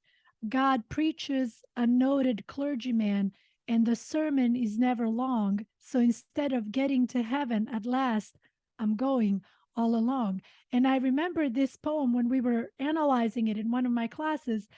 It's all about that, you know, that not everybody goes to church to show their praise for God. Some people stay in touch with the nature, with the birds, with the animals, and that's how they feel God's presence, you know? Yeah. So I really, really, really like that interpretation And because, yeah. I would like to think as well that God, I would like to think, I don't know, but that God didn't give us this, everything, to limit us, you know. I think everything is here to explore, to learn, to soak in, and to respect, and to treasure. So yeah. Yeah, And that's also well said. Yeah. And also, I think as human beings, we have so many limitations that we're not even aware of, honestly. For example, if you look at all these spiritual teachers or even read spiritual books, all of them have one word in common, which is awareness. They try to help us to become more aware. They try to awaken that awareness in us.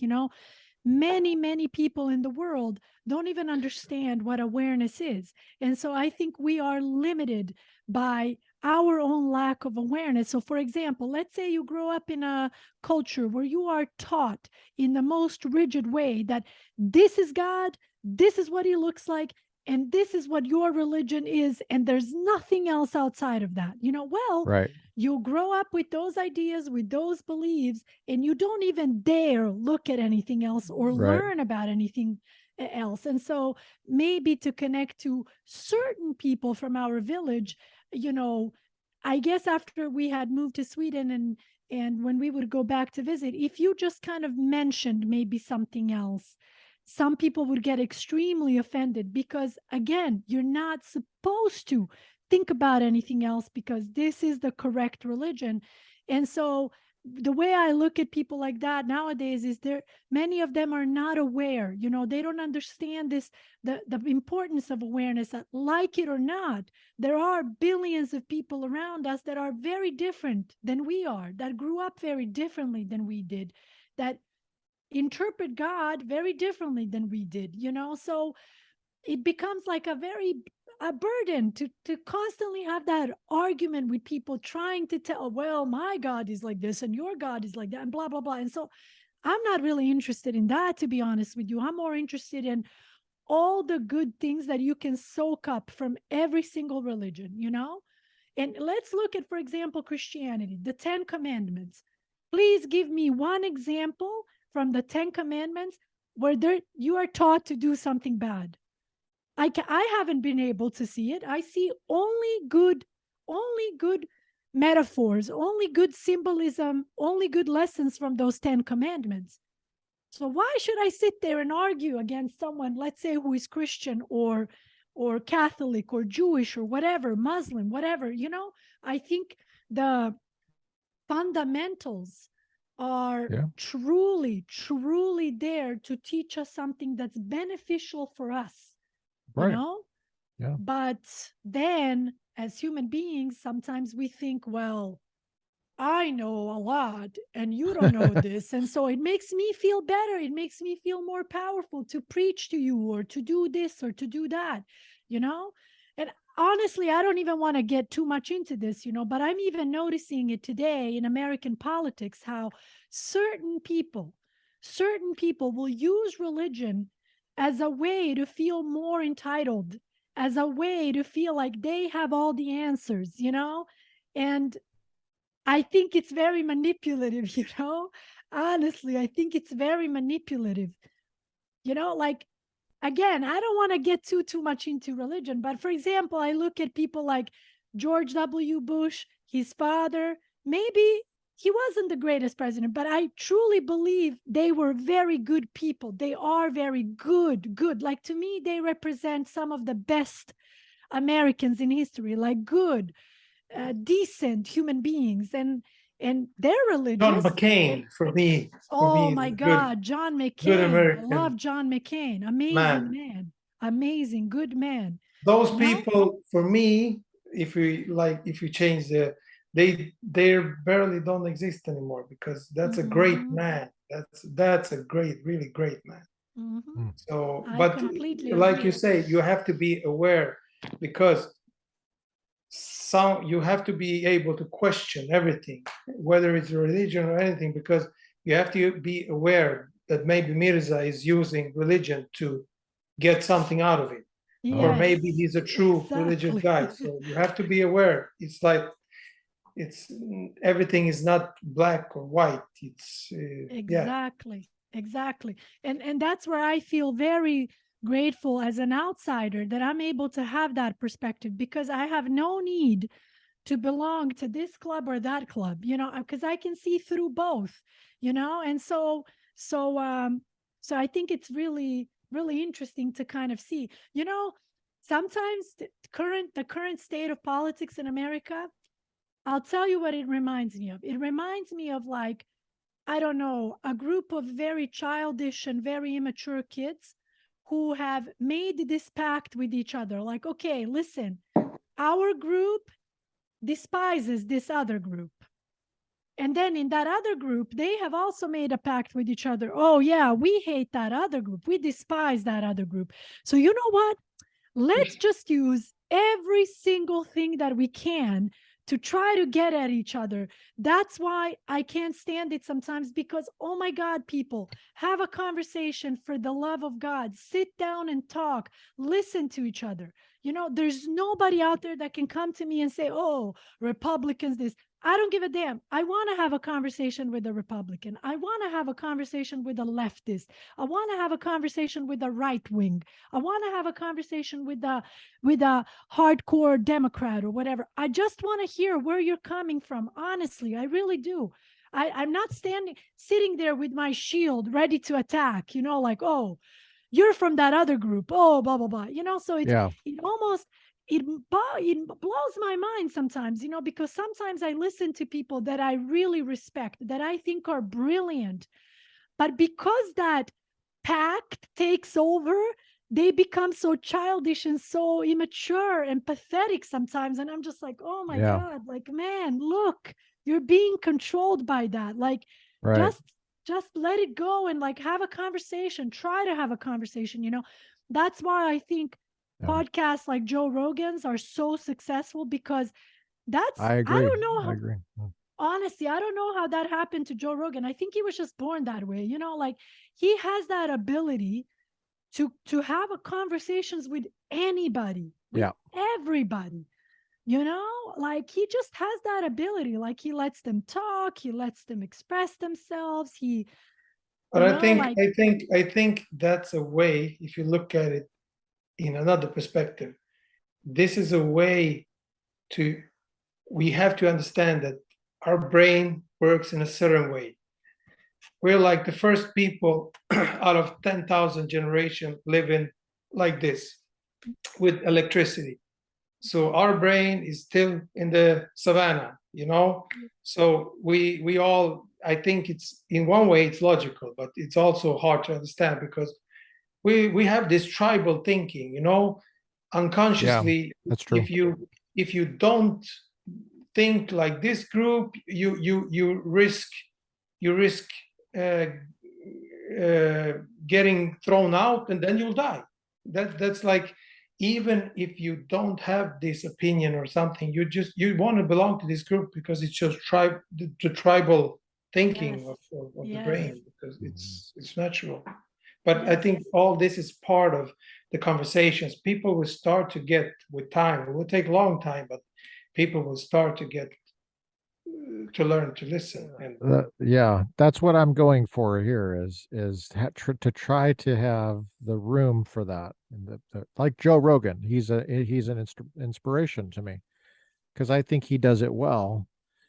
And that principle of being curious, it's as simple as being curious. And that's, I think, what's missing. Is there's a lack of curiosity. Like what I was saying with my students, you know, at Azusa, and I've seen it at LMU too, but I'm used to I was used to LMU, so I was able to push back on it. Although LMU, I would say, Loyola Marymount over time became more frightened of the students, and less supportive of the faculty. And I think LMU has let some popular culture take over what used to be a very powerful educational tradition of the Jesuits. So I think they have now a business mindset where they want money, but they don't mind if they graduate ignorant people into the society that don't have curiosity. And to a certain extent, I say that with a certain amount of sadness, because I spent over a decade there. And you don't do that anymore, no? I'm not at LMU anymore. I'm still friendly with them and we're on speaking terms. But the LMU, there are people at LMU that hate Republicans and they have a hatred that is deep and they do Wow. not have conversation. They do not listen. And Wow. that's not everybody, but there are some people like that. And the at Azusa, Azusa is an interesting place. It's a tender, I would say it's a tender-hearted school. It's the students are for the most part very kind and gentle people, and it's a little bit more of a humble school, and I think there's potential there. There's quite a bit of potential at Azusa. I think there is potential at LMU too if they would reconnect a little bit with the academic excellent tradition instead of what's popular. But Yeah. at Azusa, you know, there's like I said, there's the computers and there's I think there's a little bit of a lack of awareness of what genuine rigorous curiosity looks like. And Mhm. I don't know if I'm powerful enough to, I don't think I am powerful enough. I'll just say I'm not powerful enough there to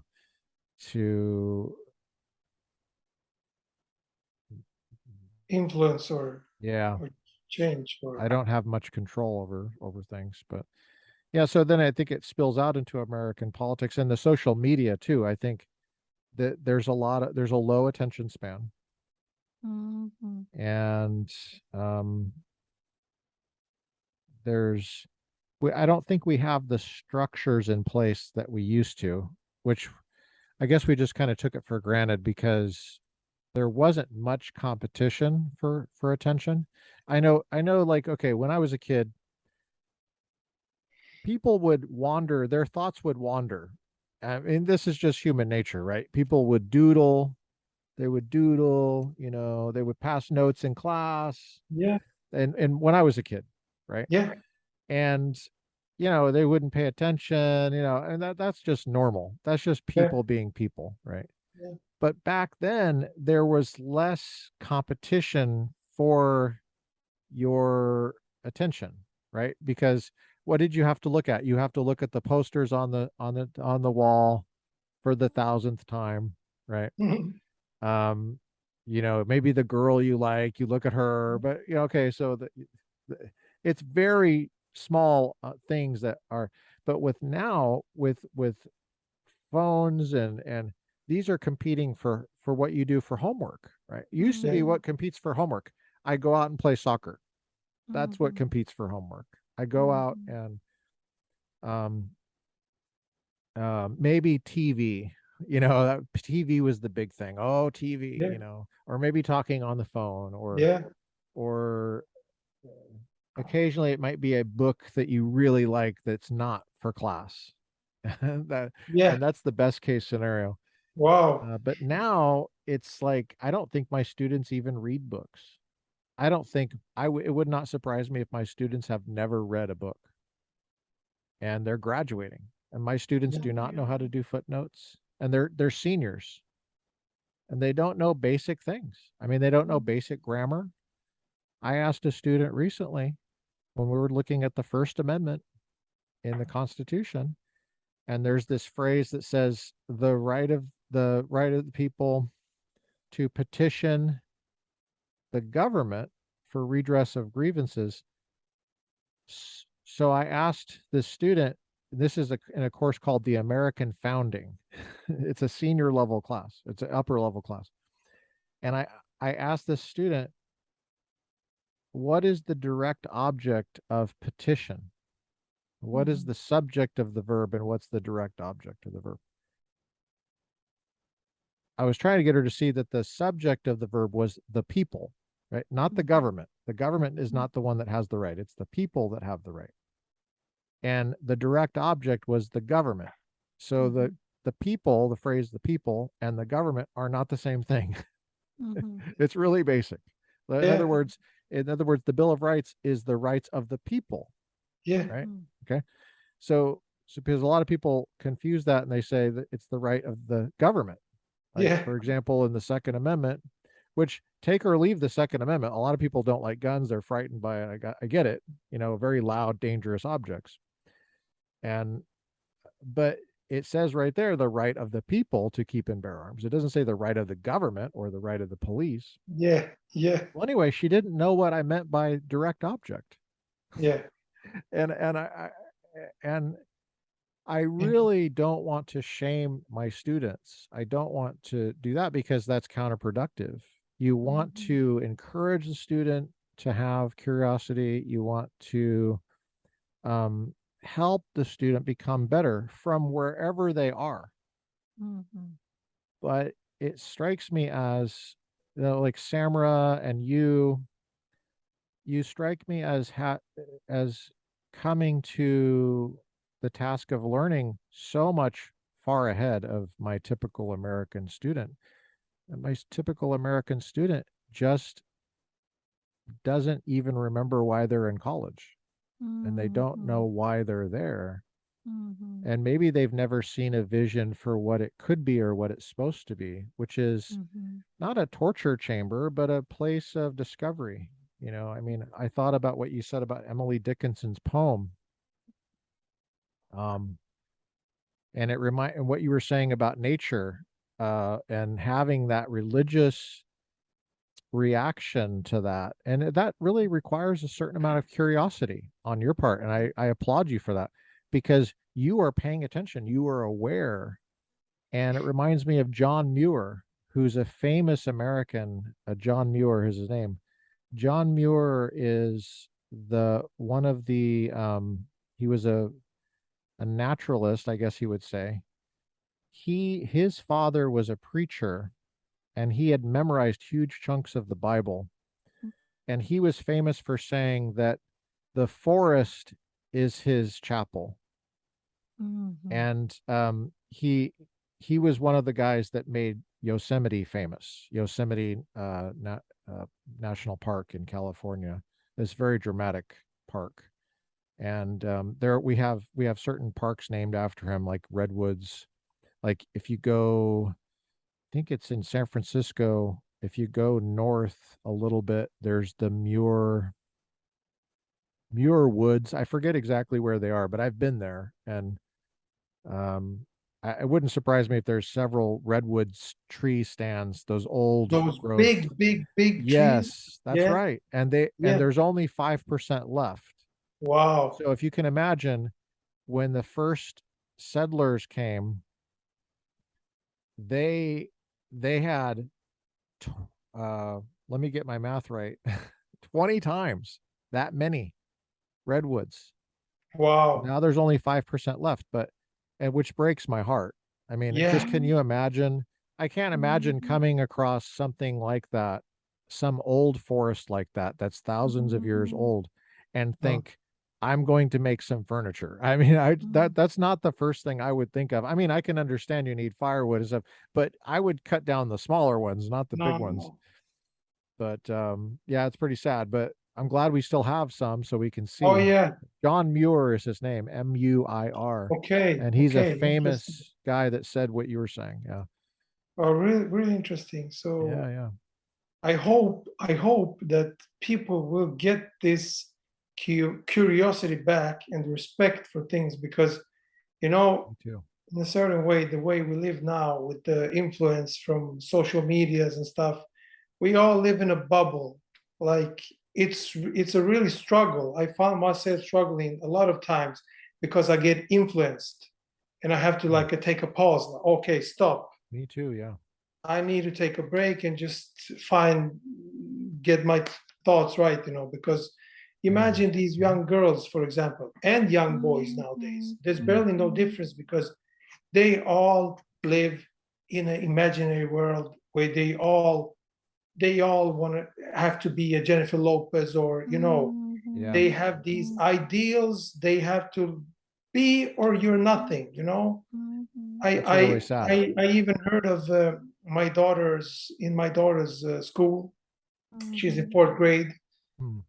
and we get those letters from the teacher, and sometimes there's like bullying going on in certain social medias, for example, Snapchat or whatever. Oh, There's actually bullying going on oh my outside the gosh. school. So just imagine that.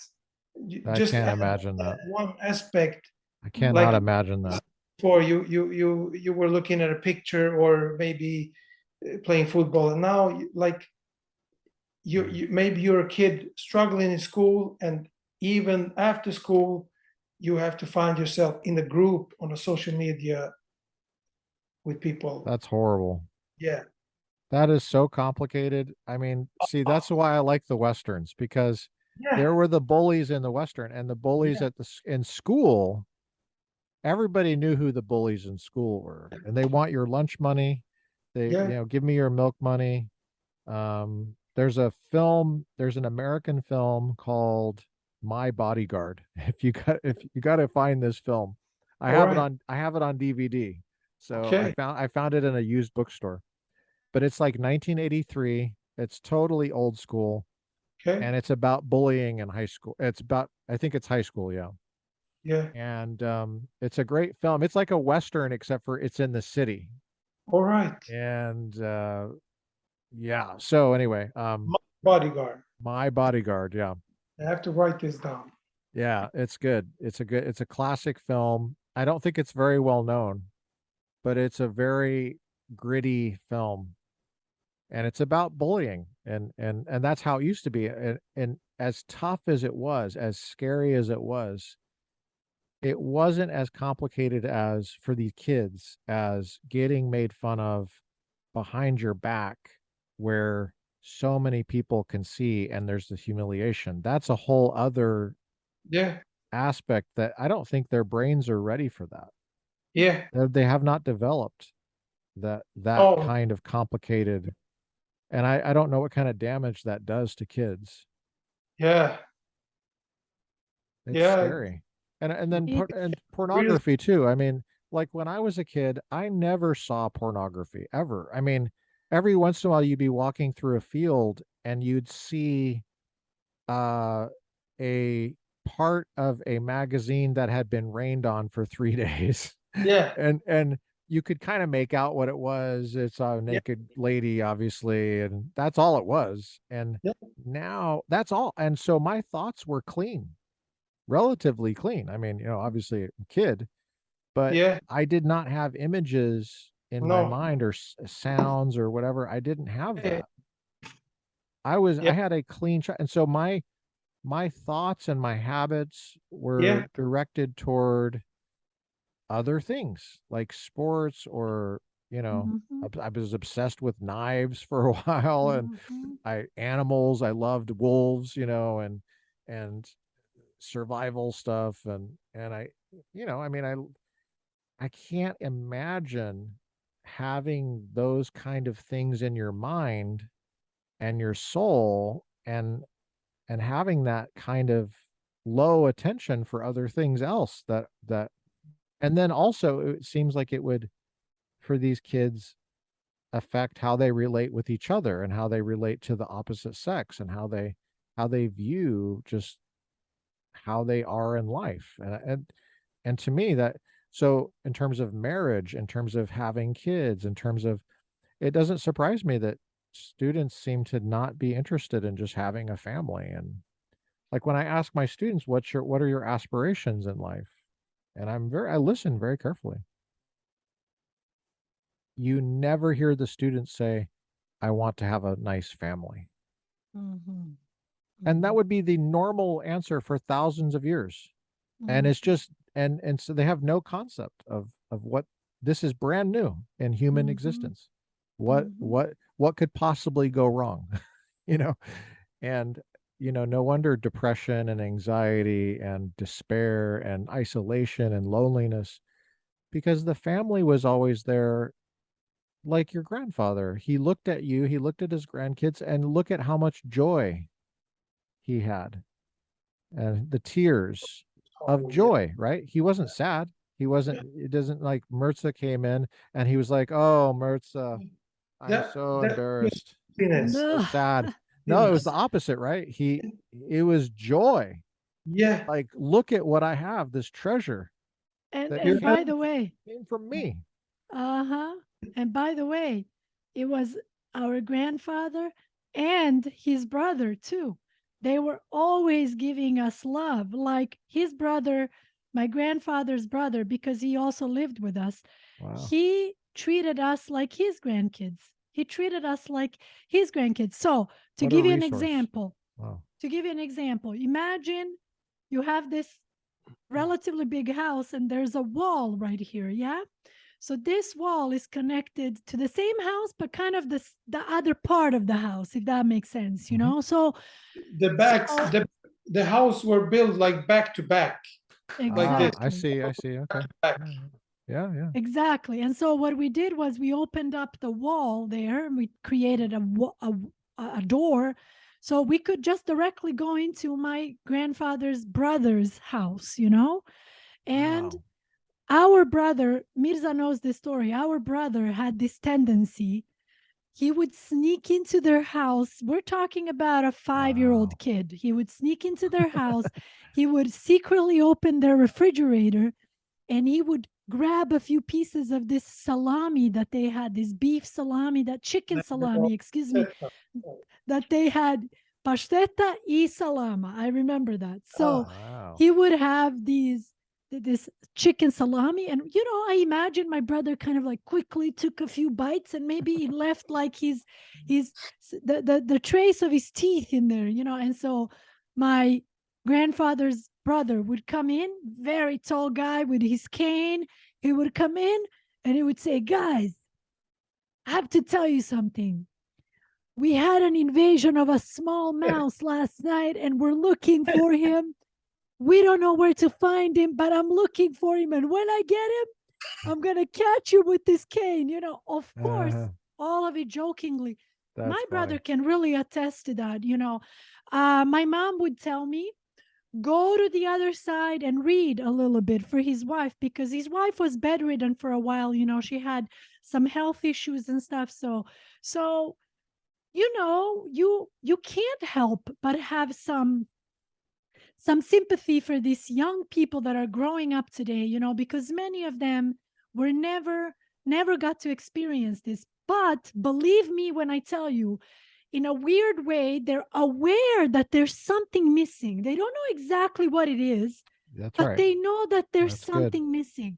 Yeah. Think about, trust me on this. Think about next time you see young people who are completely obsessed with dogs and cats. Now, don't get me wrong. I have nothing against cats and dogs, but this love for cats Yeah. and dogs, I Yeah. know it's not normal, but I know what it Yes. is.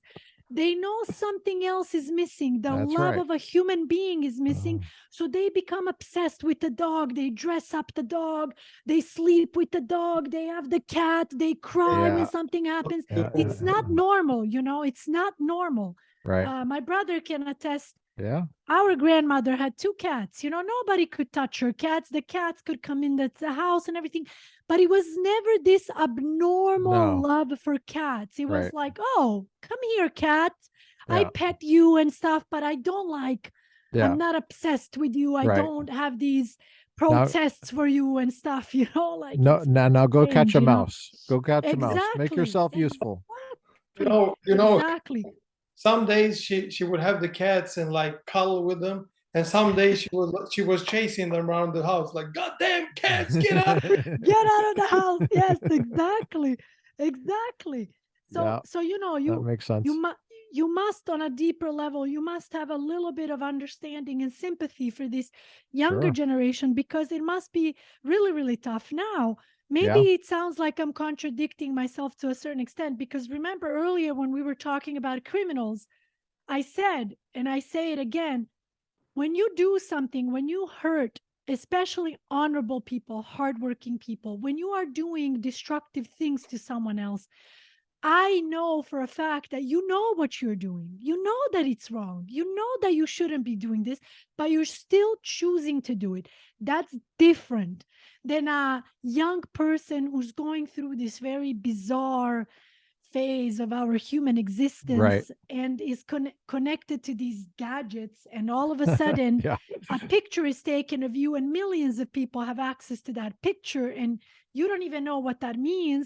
Or maybe you're a Sure, yeah. baby that's growing up with a mom and a dad that constantly are pointing a phone in your face because you're cute and they have an Instagram account with your images and videos. And that's bizarre. That's super bizarre, you know? My Mm. brother can attest. We had this one guy in our village, Mila, yes, and he was the only guy who had access to a camera. Hmm. So I would say some of the best pictures that we have to this day were taken by this guy. You know, people started inviting him, like, please, you know, man, take a picture of my kids, you know, and take a picture of my grandma and grandpa in the background, or hey, blah, blah, blah, you know. That was our access to pictures when we were kids. Mm. Okay. So I guarantee you that right now, if we could talk to a bunch of people from our village, they would agree, man, thank God for Mila's camera. You know, he had the camera and he took pictures of us. He captured that little moment there that now you look at that picture and you're like, oh my God, I'm so Wow. happy this picture exists. Yes. But please, Right, right. Professor, you know, today with the camera, you can take thousands of pictures. And when your phone runs out of space, don't worry. Just check all of them, delete them, and let's start from the beginning. I mean, it's this endless, you know? Or when we were kids, you shared those moments with people you loved, people you knew, people you were comfortable with, like, oh, bring me my album, you know?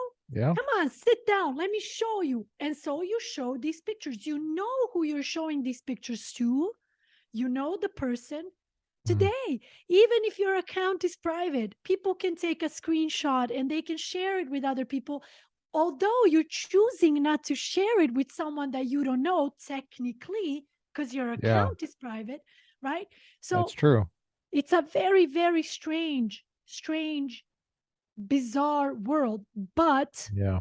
as an educator, I still think it's very important to have these conversations, more important than ever, with our students, with our young people, to Mhm. have these conversations. It's our responsibility to be strong and to share these memories from our childhood and remind them that, you know what? It's good in many ways that you're growing up like this because you have access to so many things that we didn't have when we were kids. But also be aware of all the dangers that exist out there, all the illusions that exist out there. And I think the good news is more and more youngsters are realizing it very early on. I don't even think they hit mid-20s before they start to realize that void, that emptiness. And that's where you have Yeah. people like Jordan Peterson, thank God, who have come into the lives of all these young people, telling them, like, hey, man, hold on a second. You're going away from what really matters in life, you know, Right. family, marriage, kids, purpose, meaning, No you know. kidding. So there is good news, you know, even though it sounds horrific when we put it this way. I still think as human beings, there's something within us that shows up and you have no idea what it is until you start listening to, let's say, people like Jordan Peterson or Sam Harris, or, oh God, there are so many, many, many great Sure. educators out there who remind you of what really, really matters. And so Mm. even though, going back to what you said about LMU or many other colleges, I honestly, as much as it saddens me that it's happening, I understand why it's happening. Because any educator, any professor will tell you, more and more students are deciding, I don't give a damn about school. I don't even want to go to school. Right. But why? Well, I don't have to because I'm a TikToker and I have 5 million followers and I'm making money like that. We cannot ignore that reality because it's a reality, Yeah. you know? I remember recently Bill Maher did a special on it, you know, where he was talking about this, like, you know, when I was young, you had to work hard before you could, you could Right. retire and blah, blah, blah. And I remember listening to that and thinking to myself, I get where you're coming from, but the Yeah. reality is different today. And I think that's good. Let me just tell you why I think it's good. If you can retire at 25 instead of 65, why not? Yeah, of course. What's the problem with that? That's You're rich. beautiful. That's what rich people do. Phenomenal.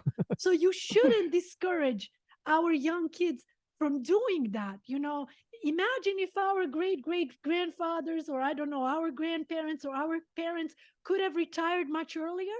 They could have had more time with their kids, with their grandkids, all of that, you know. But kids today have that opportunity. And I think that's great. I really do. I think it's great. Okay, I think it's great. Now, just like everything else in life, even those things that are great for you, you have to use them with caution. You have to have a balance. Yeah. So I still see lots of great news in the midst of this chaos. I really do. I genuinely do. You know, let me use you as an example. I'm so happy that you have this platform.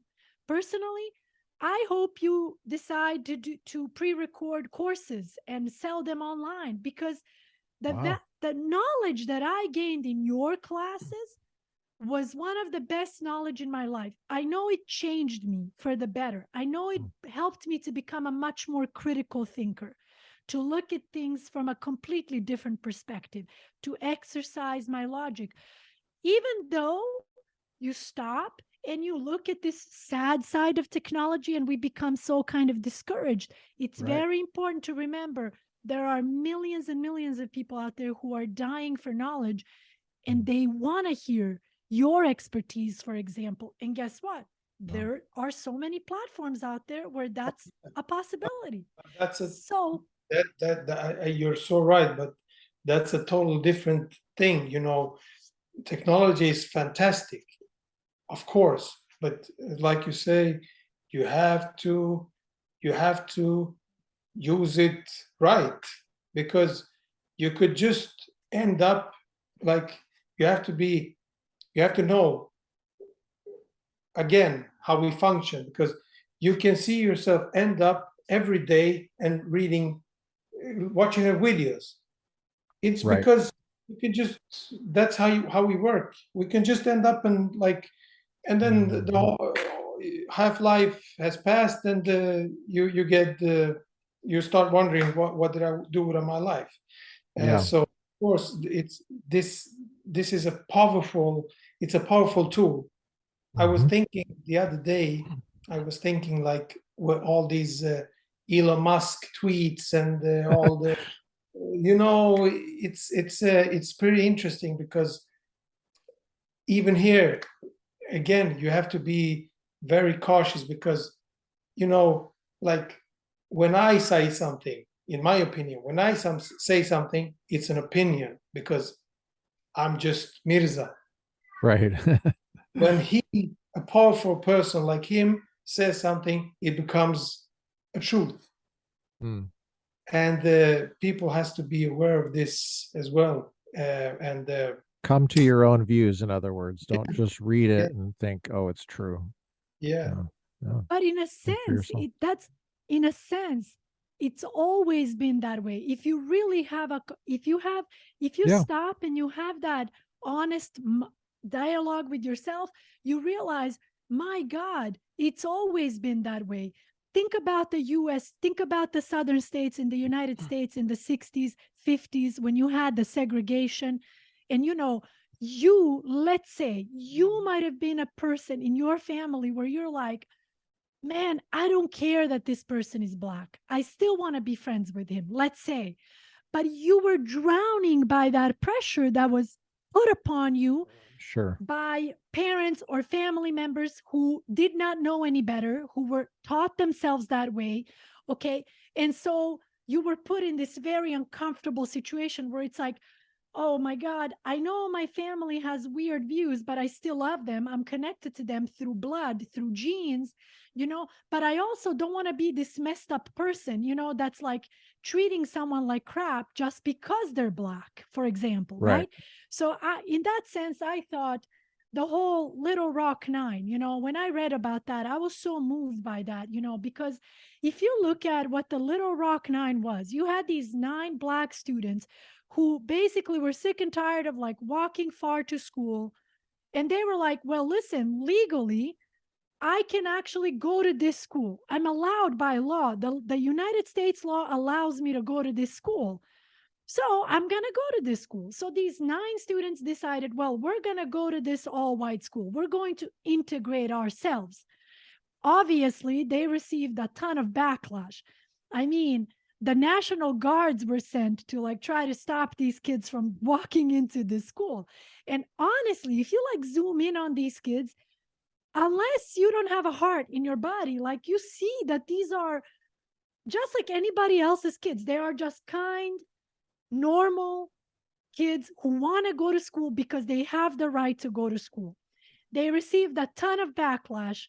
Many people were angry. Many people wanted to stop them. But in the middle of all this, you also had those few individuals who were like, would you like to share my book? Would you like to sit next to me? How? How is that possible when you're living in that climate where people are so heavily brainwashed by a certain belief that isn't right? Just like people are brainwashed today by this belief of social media, it's everything. I should be this way. I should be that way. So that's how I see it. People may agree with me, may disagree with me, but I feel like you can go back many, many years in history and find these situations where it was our responsibility to stand up, to be our own thinker, Mhm. And honestly, I see this as good news. You know why? Because it doesn't mean that these gadgets have completely corrupted us, I think we've been corrupt for a while now, just in different ways, in different ways. So individual thinking, I believe, is still very important. You must exercise your own brain. But how can you exercise your own brain if don't go talk to them? Don't listen to them. Turn off the television when he talks. Turn on the television when he talks. How? How? Not possible. Very I'm difficult. able. I Yeah. voted Democrat. I'll be honest with you. I voted Democrat in the last, every time I've had the chance to vote in this country, I voted Democrat. Does that mean I'm obsessed with Democrats? Does that mean I look at our current president and I agree with everything? Absolutely not. But I'll tell you one thing. Out of respect for this beautiful flag, I will never talk shit about the current president. I will not. I will criticize him, keeping my words in mind. Trump, I didn't support Trump. I will criticize him, keeping my words in mind for the respect of this country, Mhm. for the respect of this country. And we're losing this because we're joining these tribes and we're not interested in exercising our own thinking anymore. Like, is it possible for me to have a conversation with someone who's on the complete opposite of the spectrum? I'm down. I'm super down. Honestly, I'd love to have a conversation. And at the end of the day, maybe I'll hear something where I'm like, you know what? That's a great point. May I Right. give you a Sure. direct example? Yeah, yeah. I was teaching a class about the topic of homeschooling came up. And I realized I've actually never, ever thought about the concept of homeschooling. You know, actually, when you listen to the fundamental ideas behind homeschooling, it's not so bad, It's not so bad. Right. Look what happened during the pandemic. Yeah. Many No parents kidding. all of a sudden couldn't leave the house. They had to stay more at home. And Right. many of them, I have several friends who realized after the pandemic, man, I love spending time with my family. I like being able to cook food for my kids. I like doing this. So some of them decided, you know what?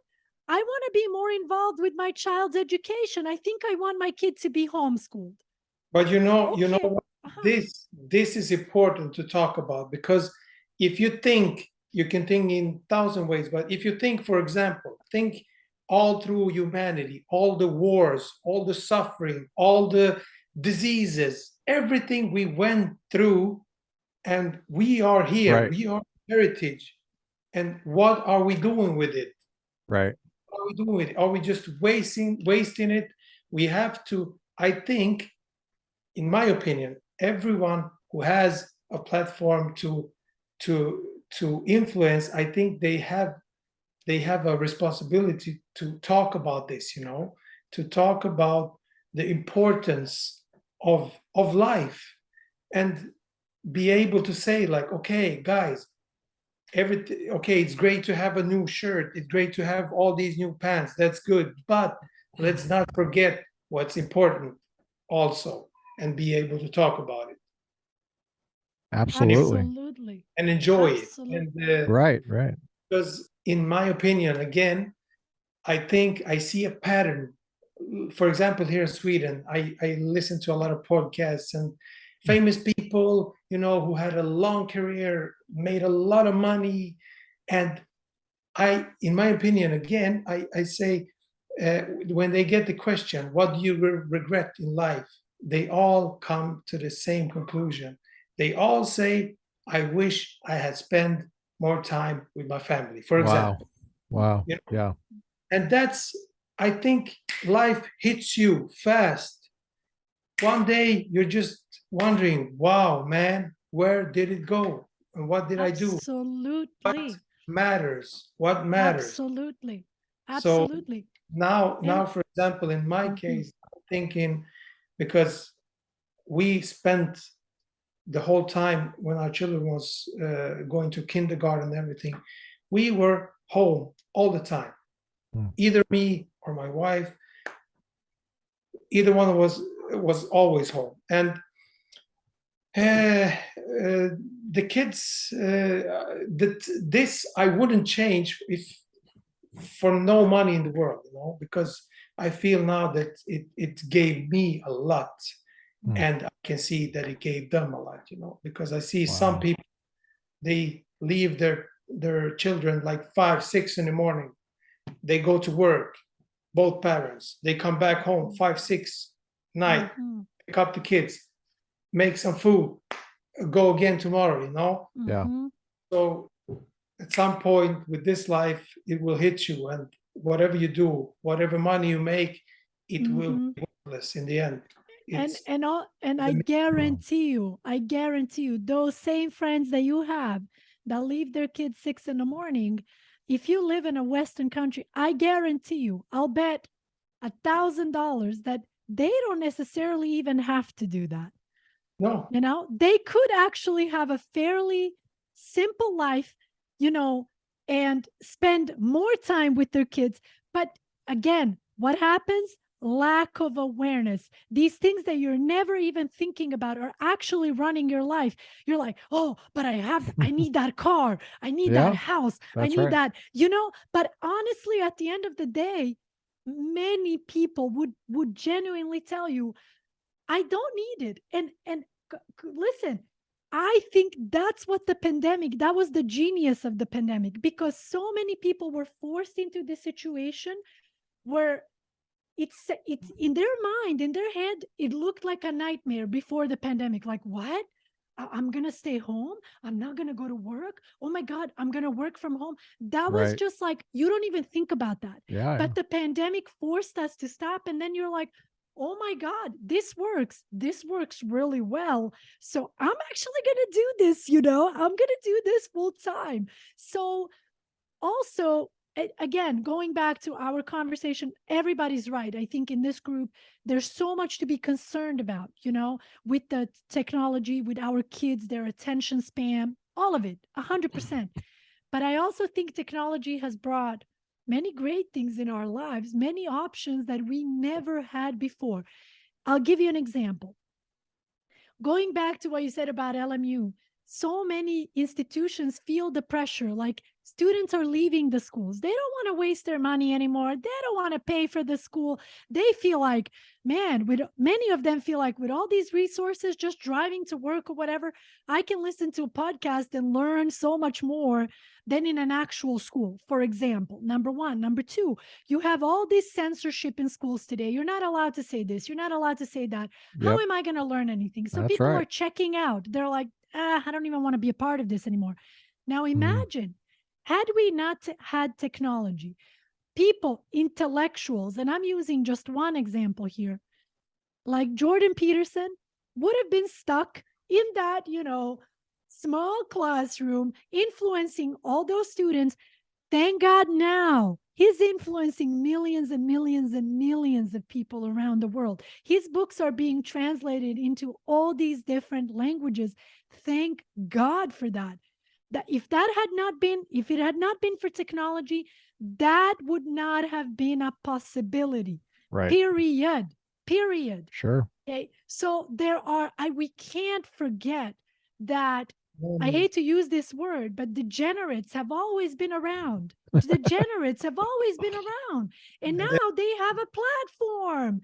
Sure. They have a platform, So you can't forget all the great things that have come to us through technology, because of the way degenerates use technology. You cannot, absolutely not, in my opinion. We can disagree, but I recommend it, I really Sure. do. You got, in other words, go into it with open eyes. Absolutely. Yeah. And stay hopeful, always stay hopeful, because when you lose hope, that's the thing, as cliche as it sounds, when you lose hope, that's when it's like, what's the point? Right. What's the point? Right. I was literally having this raw conversation with one of my great friends last night, to tell you the truth. He was crying, I was crying, because he's here with his brother and sister. They are, basically, they escaped Venezuela because their parents were basically starving in Venezuela. So he was like, either they come here to help their parents to survive somehow, or they stay over there and they all starve together, basically, So to give you an example, his sister is a doctor. Imagine you're a doctor in Venezuela, and then you come here and you're working at like gas stations and stuff, and you are just as grateful for it, because at least pays the bills, you're able to help your parents. Long story short, their mom unfortunately passed away recently, and so I was talking to him about it yesterday, and he was in Venezuela. broken. She died in Yes, Venezuela. yes, in Venezuela, and they couldn't even attend the funeral, all that stuff, really horrible things. So my heart was absolutely broken for him last night, Wow. and so he was very broken, and he let it all out. And I said, yes, man, let it out, cry. You must cry. You can't keep this inside of you, but you cannot lose hope, because look what your mom left behind. She left behind 4 amazing kids. You guys are such good kids. You guys are such hard workers. You must be strong for your mom. That doesn't mean you can't cry. That doesn't mean you don't let the sadness out. You let it out, but you must keep going. Because, he was sharing with me, I'm broken. I suddenly, there is no purpose in my life. No, don't go there. Don't go there. You can never go there. Darkness is there to destroy the human spirit. You can't allow that, So I know I'm using kind of a dramatic example here, but it's easy to feel discouraged in general in life by many things, Yeah, it's interesting as well, because darkness as well is a part of life. Exactly. And in this simple life, as we were talking about before, like the Western life, for example, the cruelty of life is a natural part of it, and you accept it. And we all know that one day we have to face the truth. So, but now I think as well, one aspect of today's is like, we don't want to face the truth many times. We just want, it's a way to escape the real life and the truth. So, but it's not all as dark as there's many things in life, and there's so much to appreciate as well. So yes. Are your parents still alive? Both of your parents? Yes. They are still alive. Okay. Yeah. Yes. And they both are in Sweden? Yeah, Yes. Okay. Do they live close to d- you? Oh yeah, yeah. they live like 5 minutes from here. So Oh, Yes. that's cool. yeah. So They your come kids over know all their the grandparents. time. Oh yeah. And how close That are your that siblings? makes me really happy, you know, because Yeah, yeah, sure. We're that super close. We're that's super close. that joy, you know, that's really Uh-huh. And do they live close to you, the sisters and brother? yeah. You have two brothers, right? They're around here as well, pretty close. Pretty Yeah, close. Okay.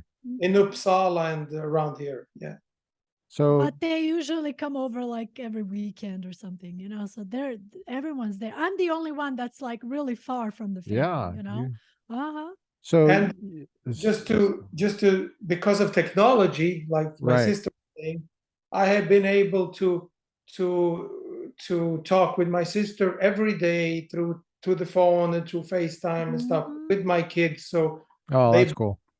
they spend time with her every day without being Mhm. there physically. So that's Mhm. thanks to technology. So yeah, Do Yes. your Yes. kids know Albanian and Serbian? Can they understand you? I speak only Serbian with them because Oh, wow. no, I don't. I want to give them the opportunity to. I only speak Serbian with them. They answer in Swedish, but they understand everything. And Okay. I could see when we went there for the first time, my daughter started to talk. You know, she has the language inside.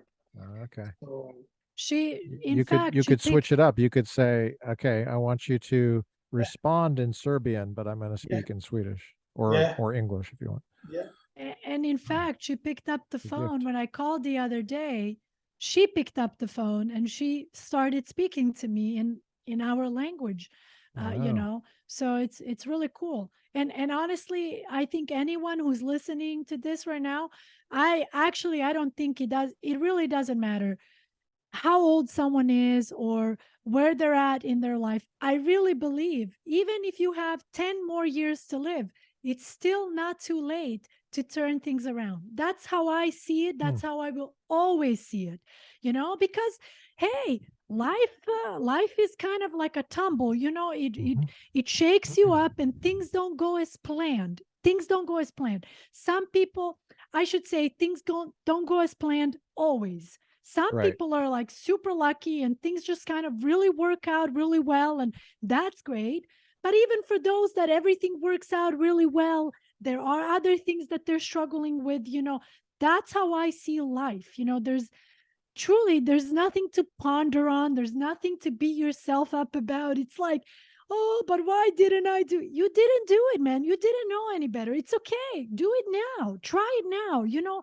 Turn around now. Do whatever it is that you're trying to do, little by little. And I know it sounds easier said than done, but I think that's the right way to live your life. Like, never ever kill hope. When you kill hope, what's the point? There's nothing left. There must always be hope. And if someone is listening and no longer has their parents around, be grateful that you had them. You had them. They had to go. We all have to go one day. You must be strong. I was reading this book the other day. I don't remember how many times I wrote it down somewhere, but apparently these three words, be not afraid, are mentioned like a ton of times throughout the Bible. Be not afraid, be not afraid. And I was like, Yes. man, that's true. Like, that's true. Be not afraid. No matter what comes your way, be not afraid. Face it, deal with it. It's going to be so awful and heart-wrenching. I was listening to this speech that they were sentencing this guy who went to a school and shot up all these kids, and the father, who is originally from Venezuela, one of those kids, was giving a speech. I listened to this dad and my eyes didn't blink throughout the entire speech, because I think it was the most stoic speech I've ever heard in my life. His kid is gone, man. His kid was taken so unjustly, so unfairly, Mm. and he's so full of rage and he's so full of anger and oh my God, righteously so. And he's also Oh so man. full of love for his kid that he loved so much. but he's so stoic, you know, and I swear I'm never going to forget this father, you know, like I was looking and I was thinking to myself, that's it. Be not afraid. He's not afraid. His child was sacrificed in this tragedy, but he's not afraid. He's making some kind of a difference. You know, he right now, hundreds and thousands of people are hearing him, and for some reason he's getting to them, you know. He's giving them hope, he's giving them strength. And unfortunately, his child had to die in the process. And now this is happening. He's very strong. He's sharing this with the world, you know. Make, So, you know, yeah. makes me think about this old Albanian song. A mother, it's an old Albanian song. It's like heartbreaking, but and a mother sings to her son, because the saying is that, I think it was like this, that it was a wedding, and the mother was her son was getting married, and he went to the stables to attend the horses, and one horse kicked him and he died instantly, and his mother found him. And now the song is about the mother finding him there on the ground, and her being strong and not wanting to interrupt the guests, you know, the moment of joy and the feast. But she kept strong, and she attended the wedding, and when everything was done, she took care of the son. But it's a story of, you know, like being strong, courage, stoicism, lack of selfishness. You know, imagine this mother. That's the story. That's how the story goes. She's preparing for her son's wedding. Come on. Even in America, that's one of the happiest days of a parent's life, you know, to prepare for a child's wedding. And on that day, her son gets kicked by this horse in the stable and dies instantly. And now the mother has all these guests outside who are singing and dancing. They're celebrating her son. But she knows that her son is dead in the stable. And so the song is about her strength, her making the decision right then and there that she's going to be strong, because even though he's gone, this is his day, you know. And whether this happened or not, I mean, the lesson is very powerful, you know, very powerful. Think about some of the most important things that Jordan Peterson talks about. What does he say? What is he known for? Be the strongest guy at your father's funeral. That's what he says. Be the strongest person at your father's funeral, you know. And he talks about this in his documentary, that a young boy from Norway, out of all the places in the world, a young boy in Norway sent him a letter saying that his father passed unexpectedly, and that he thinks he would have been completely broken and completely lost if he had not read Jordan Peterson's book and came across that sentence that says, be the strongest person on your father's funeral. And he decided to apply that to his father's funeral and be the strongest person for everybody else. Doesn't mean you have no feelings. This is where people misunderstand it. Like, shut up, don't cry, don't show your feelings. That's not at all what they're saying. You know, that's what I was saying to my friend yesterday. Dude, cry. Come on, man, cry. It's okay. You must cry. That's normal. But you also have to be strong. Don't give up now. Don't go to the darkness now. You know, that's not the life your mom wanted for you. So you have to continue to be strong afterwards, you know. And to tell you the truth, this is one thing I really like about the Islamic religion, you know, because it commands its people that after a loved one dies, you have 4 days to grieve. And then you must return to normality. Very helpful. Think about that. It's nice to have a number. You know, it's you nice have to 4 have days. Yeah. You know, think about that. You know, so get it out. Does it mean get it all out? Exactly. Make sure it's okay. You do need to get it out and then move on. Yeah. Exactly.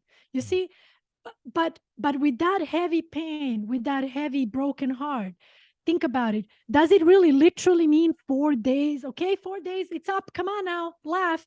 No, but it means this person is gone, but what about all the other people that are left? Right. Right. You know, what do we You do still have now? obligations. Yeah. Exactly. And I find a lot of strength in that. I really do. I think it's something important for us to remember. And, you know, I can tell you my biggest fear is something happening to my parents, you know, but I'm so grateful I have amazing parents. I'm so grateful for everything they've given to me, you know. So instead of withering away with those thoughts, no, take advantage of your parents now. You know, I have some of the greatest conversations with my dad every day, you know, Wow. every single day. I don't care how busy I get. My mom and my dad will get a call from me. I don't care, even if it's 20 minutes. Wow. Call you guys tomorrow. Love you guys, you know, okay. And then tomorrow, maybe we'll have a 2-hour conversation or whatever, you Wow. know? Yes. You, again, you can't be ungrateful. Be grateful, Wow. you know? I once had a student from Saudi Arabia, you know, and he said this, you know, because even in America, I'm sorry, there's an obsession. And that's where I can feel a bit, I can have a lot of sympathy for women, for example. There's an obsession. I think you have to have kids at a certain age, you have to get married at a certain age, this and that, you know. And I think many women feel that pressure where it's like, I want to have kids, I want to get married, but maybe for whatever reason, she's not ready yet, you Right. know? And so there's like this, there's this almost there's this calendar, you know, like by this year I must do this, by that year I must do that, and da da da da da, you know. Or your And failure. then Yeah. my kids must go to this school and they do that, you know. So Right. it's always, it's the human mind always tormenting us with all these things that we must do, right? But this guy, this student that I had once, I'll never forget what he said. He said, you know what? My mom and dad had a really difficult time having kids. And finally, they were able at a much older age to have me. Mm. And as a teenager, you know, I basically was the only kid who had a dad that's like almost 80 years old, you know? And he's like, I see the other kids, they're out there playing with their dad on the field, soccer field, and blah, blah, blah. And what's the first human thought? Like, oh, look at them, but look at me, you know? And I was so impressed by the way this kid completely turned it around. He's like, I never thought that. Said, I was grateful that I have a father, you know? And I was like, man, that's genius right there. You're grateful you have a father. Okay, what if father had kids at a young age, and then God forbid this father had some kind of accident or something and suddenly can't move anymore? You know, there's so many things that can happen, that can go Right. wrong in life. You can never guarantee that things are going to go the way you want them to go, you know. But Right. if you're trying, good for you, but it's not always going to go the way you want it to go. You know what I mean? So, man, just practice more gratitude, you know, be grateful for what you have, strive for a better life. I don't hold that against anybody, but I think sometimes people become so negative, like negative Nancy's, because they're so obsessed with everything that they don't have, and it's unfair that I don't have it and they have it and blah, blah, blah. But think about everything you have. Think about everything you have, for example, you Mindset know, is very important.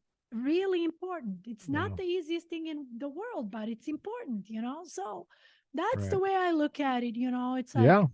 yeah, to be honest, Your be grateful too, you know? your parents are very lucky too. I mean, they have the daughter that lives far away, but always calls and always stays in touch.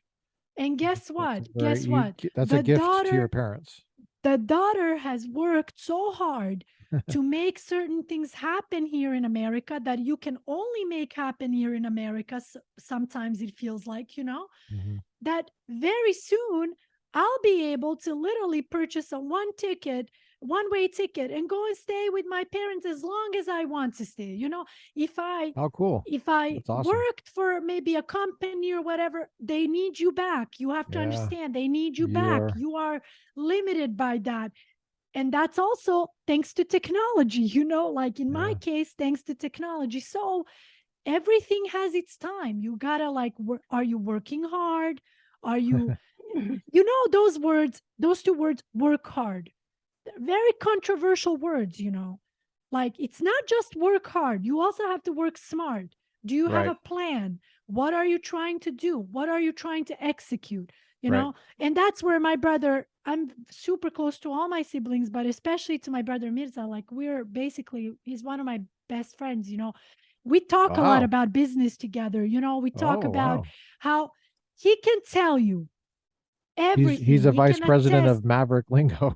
He's the co-founder of Maverick Lingo, man. You know, Oh, like wow. he can attest. Last time I was at his home, it was the day before I was getting ready to leave to come back to America. We were sitting in his kitchen, and he was telling me, "You should try this. You should try that. You should." Everything we talk about this, everything he said to do, I've done it. I've done it. Wow. But you have to come back, and you have to put yourself together, and you have to have a plan, and then you have to execute that plan. Sure. That's what it is. So it's not just work hard, work hard. What do you mean work hard That's if you right. don't even have a plan? You don't even know what you're doing, Right. you know? Yeah. And going back to technology, how many things had my brother knows? I had no idea how to do it, but you go on YouTube, you watch a couple of videos, and boom, you're able to do it. You know, you know how to do it. Oh, I can apply this to my courses. I can apply this to my students.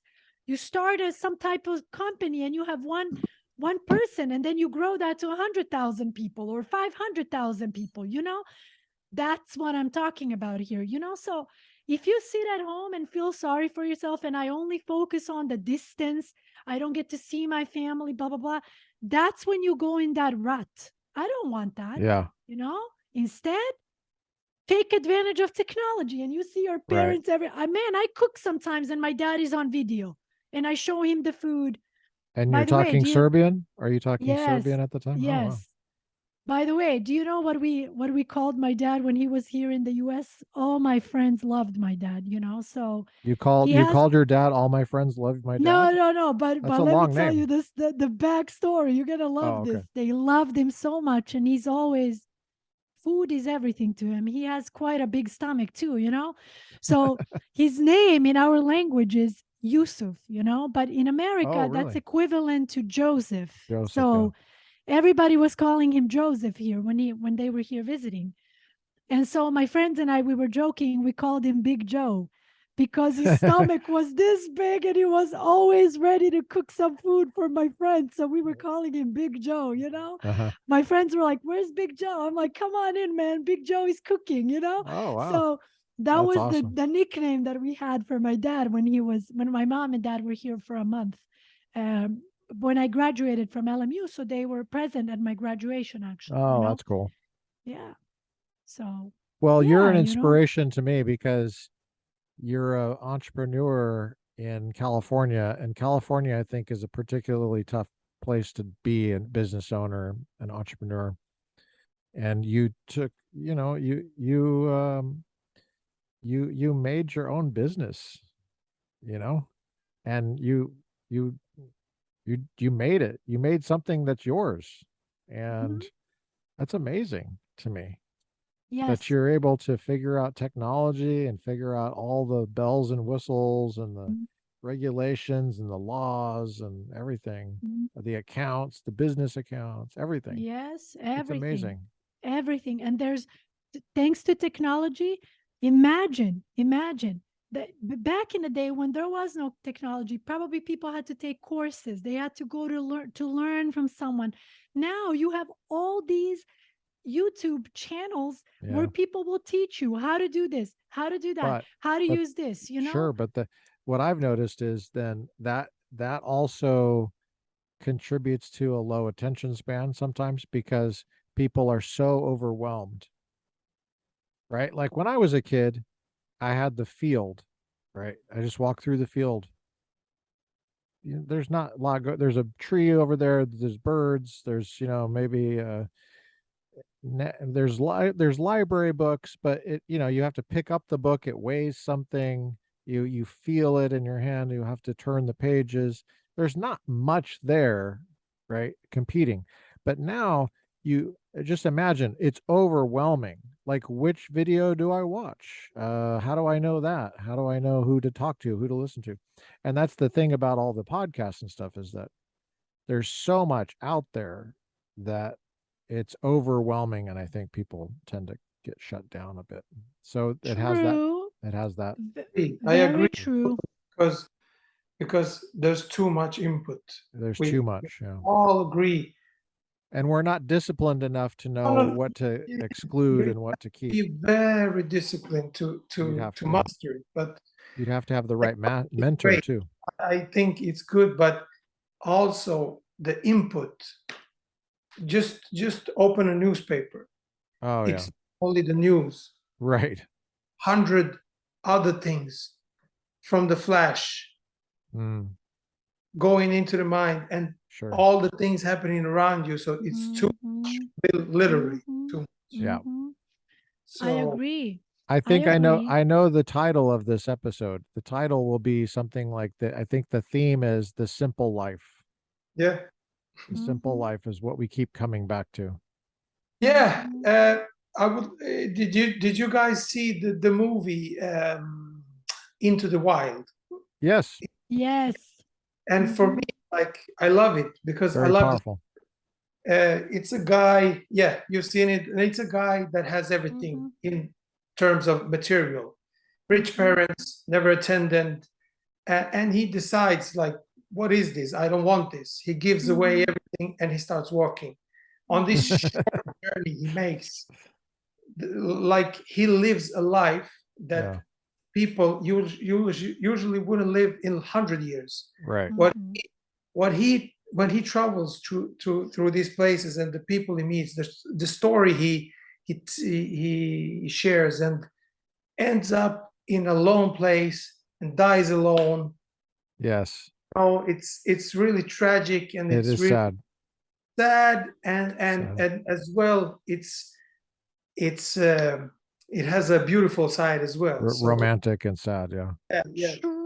True. But just to push back a little bit on that, it's such a phenomenal example that you brought up. Why?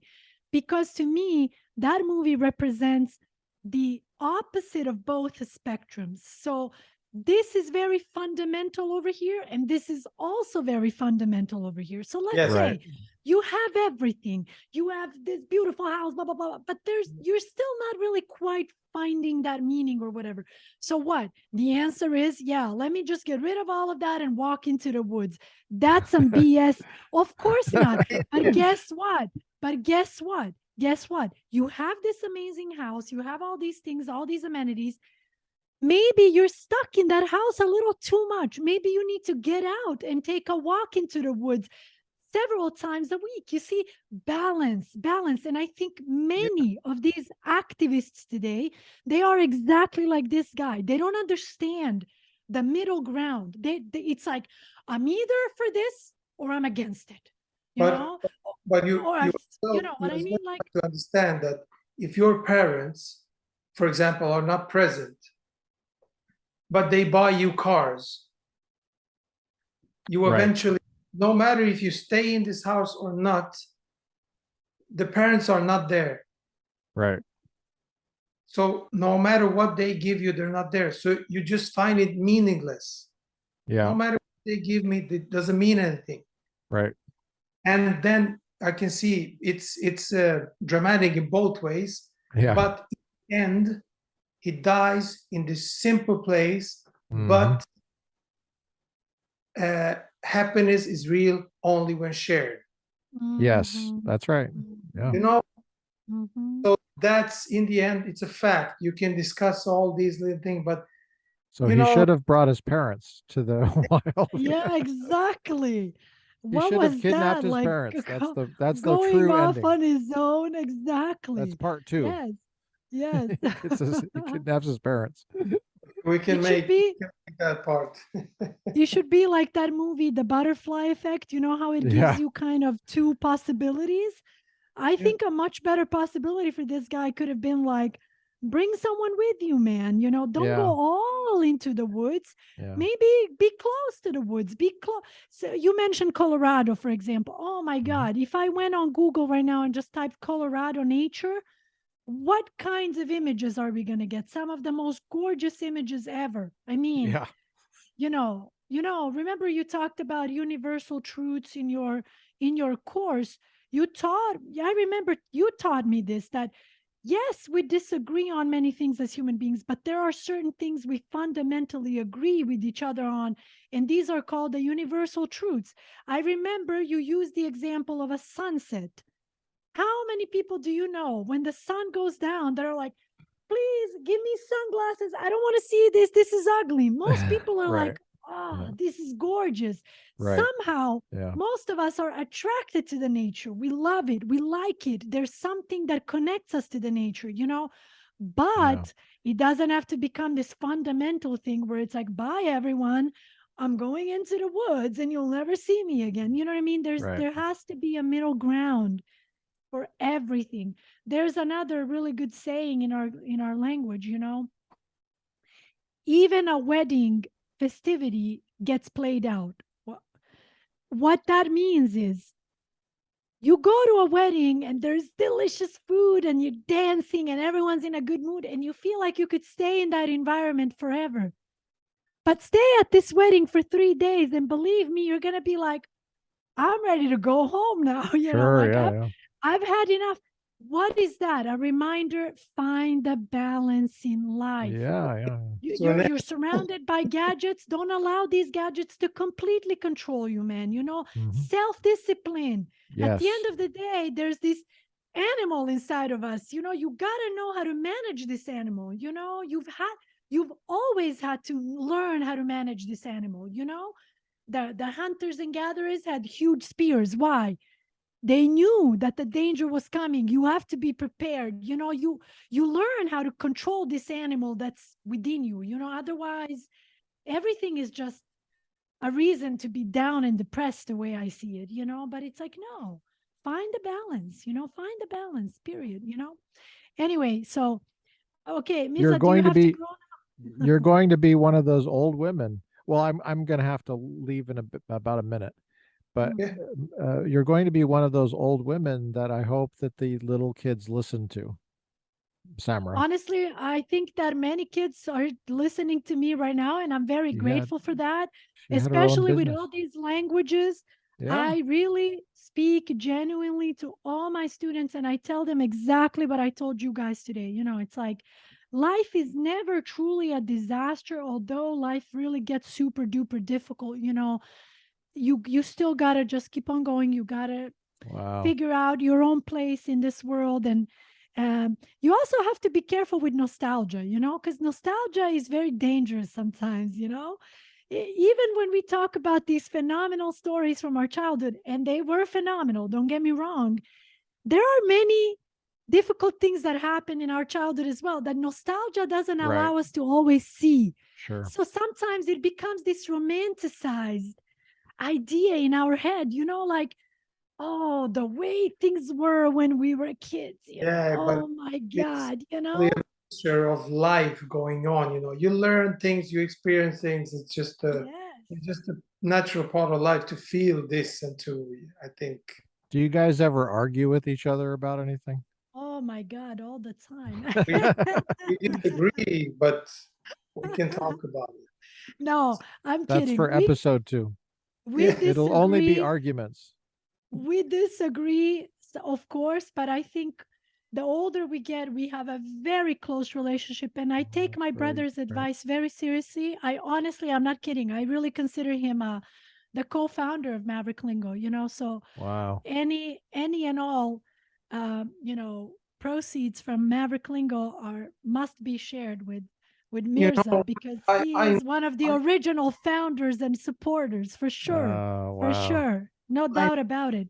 Hard, and I have many good ideas, but I'm not really good in turning something out of them. But my sister is really smart, and she's able to do that. And I'm really happy for her. I'm happy for everyone that's doing good, and just as long as you're healthy, and that's the main thing.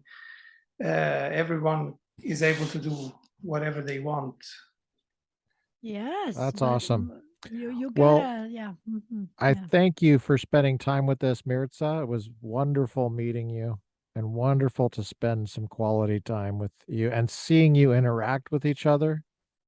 And Samra, it's always a pleasure to hear you and discuss things with you and keep in touch with you. And I hope that this is just the beginning of many more conversations. Absolutely. In our family, you are considered a lifelong friend. My parents know of you, my siblings know of you. It's the Wow. truth. It's the That's an truth. honor. It's a Yes, deep honor. my parents have watched your podcast. So, we respect you very much in our family. And to us, you are a friend, So Mm. we expect to see you hopefully in the near future.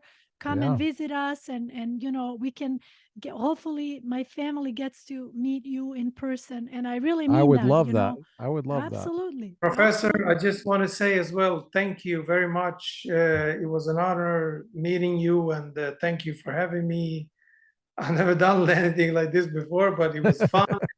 And I've never done anything like this before either. So I enjoyed very much talking to you and getting to know you. So thank you very much. And I can't believe you're all the way in Sweden, and then that's not even your mother language. And it's like we're yeah, just in the same yeah, neighborhood. So, yeah. Mhm. well, I really appreciate it, and I'm looking forward to going to that Bosnian restaurant with Yes. you. Absolutely. Absolutely. We will very soon.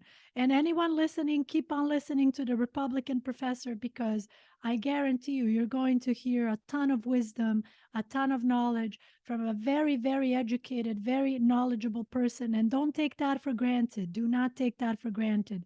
And if Thank any you. of the students are Thank you. listening, listen to Professor Lucas Matter. That's it.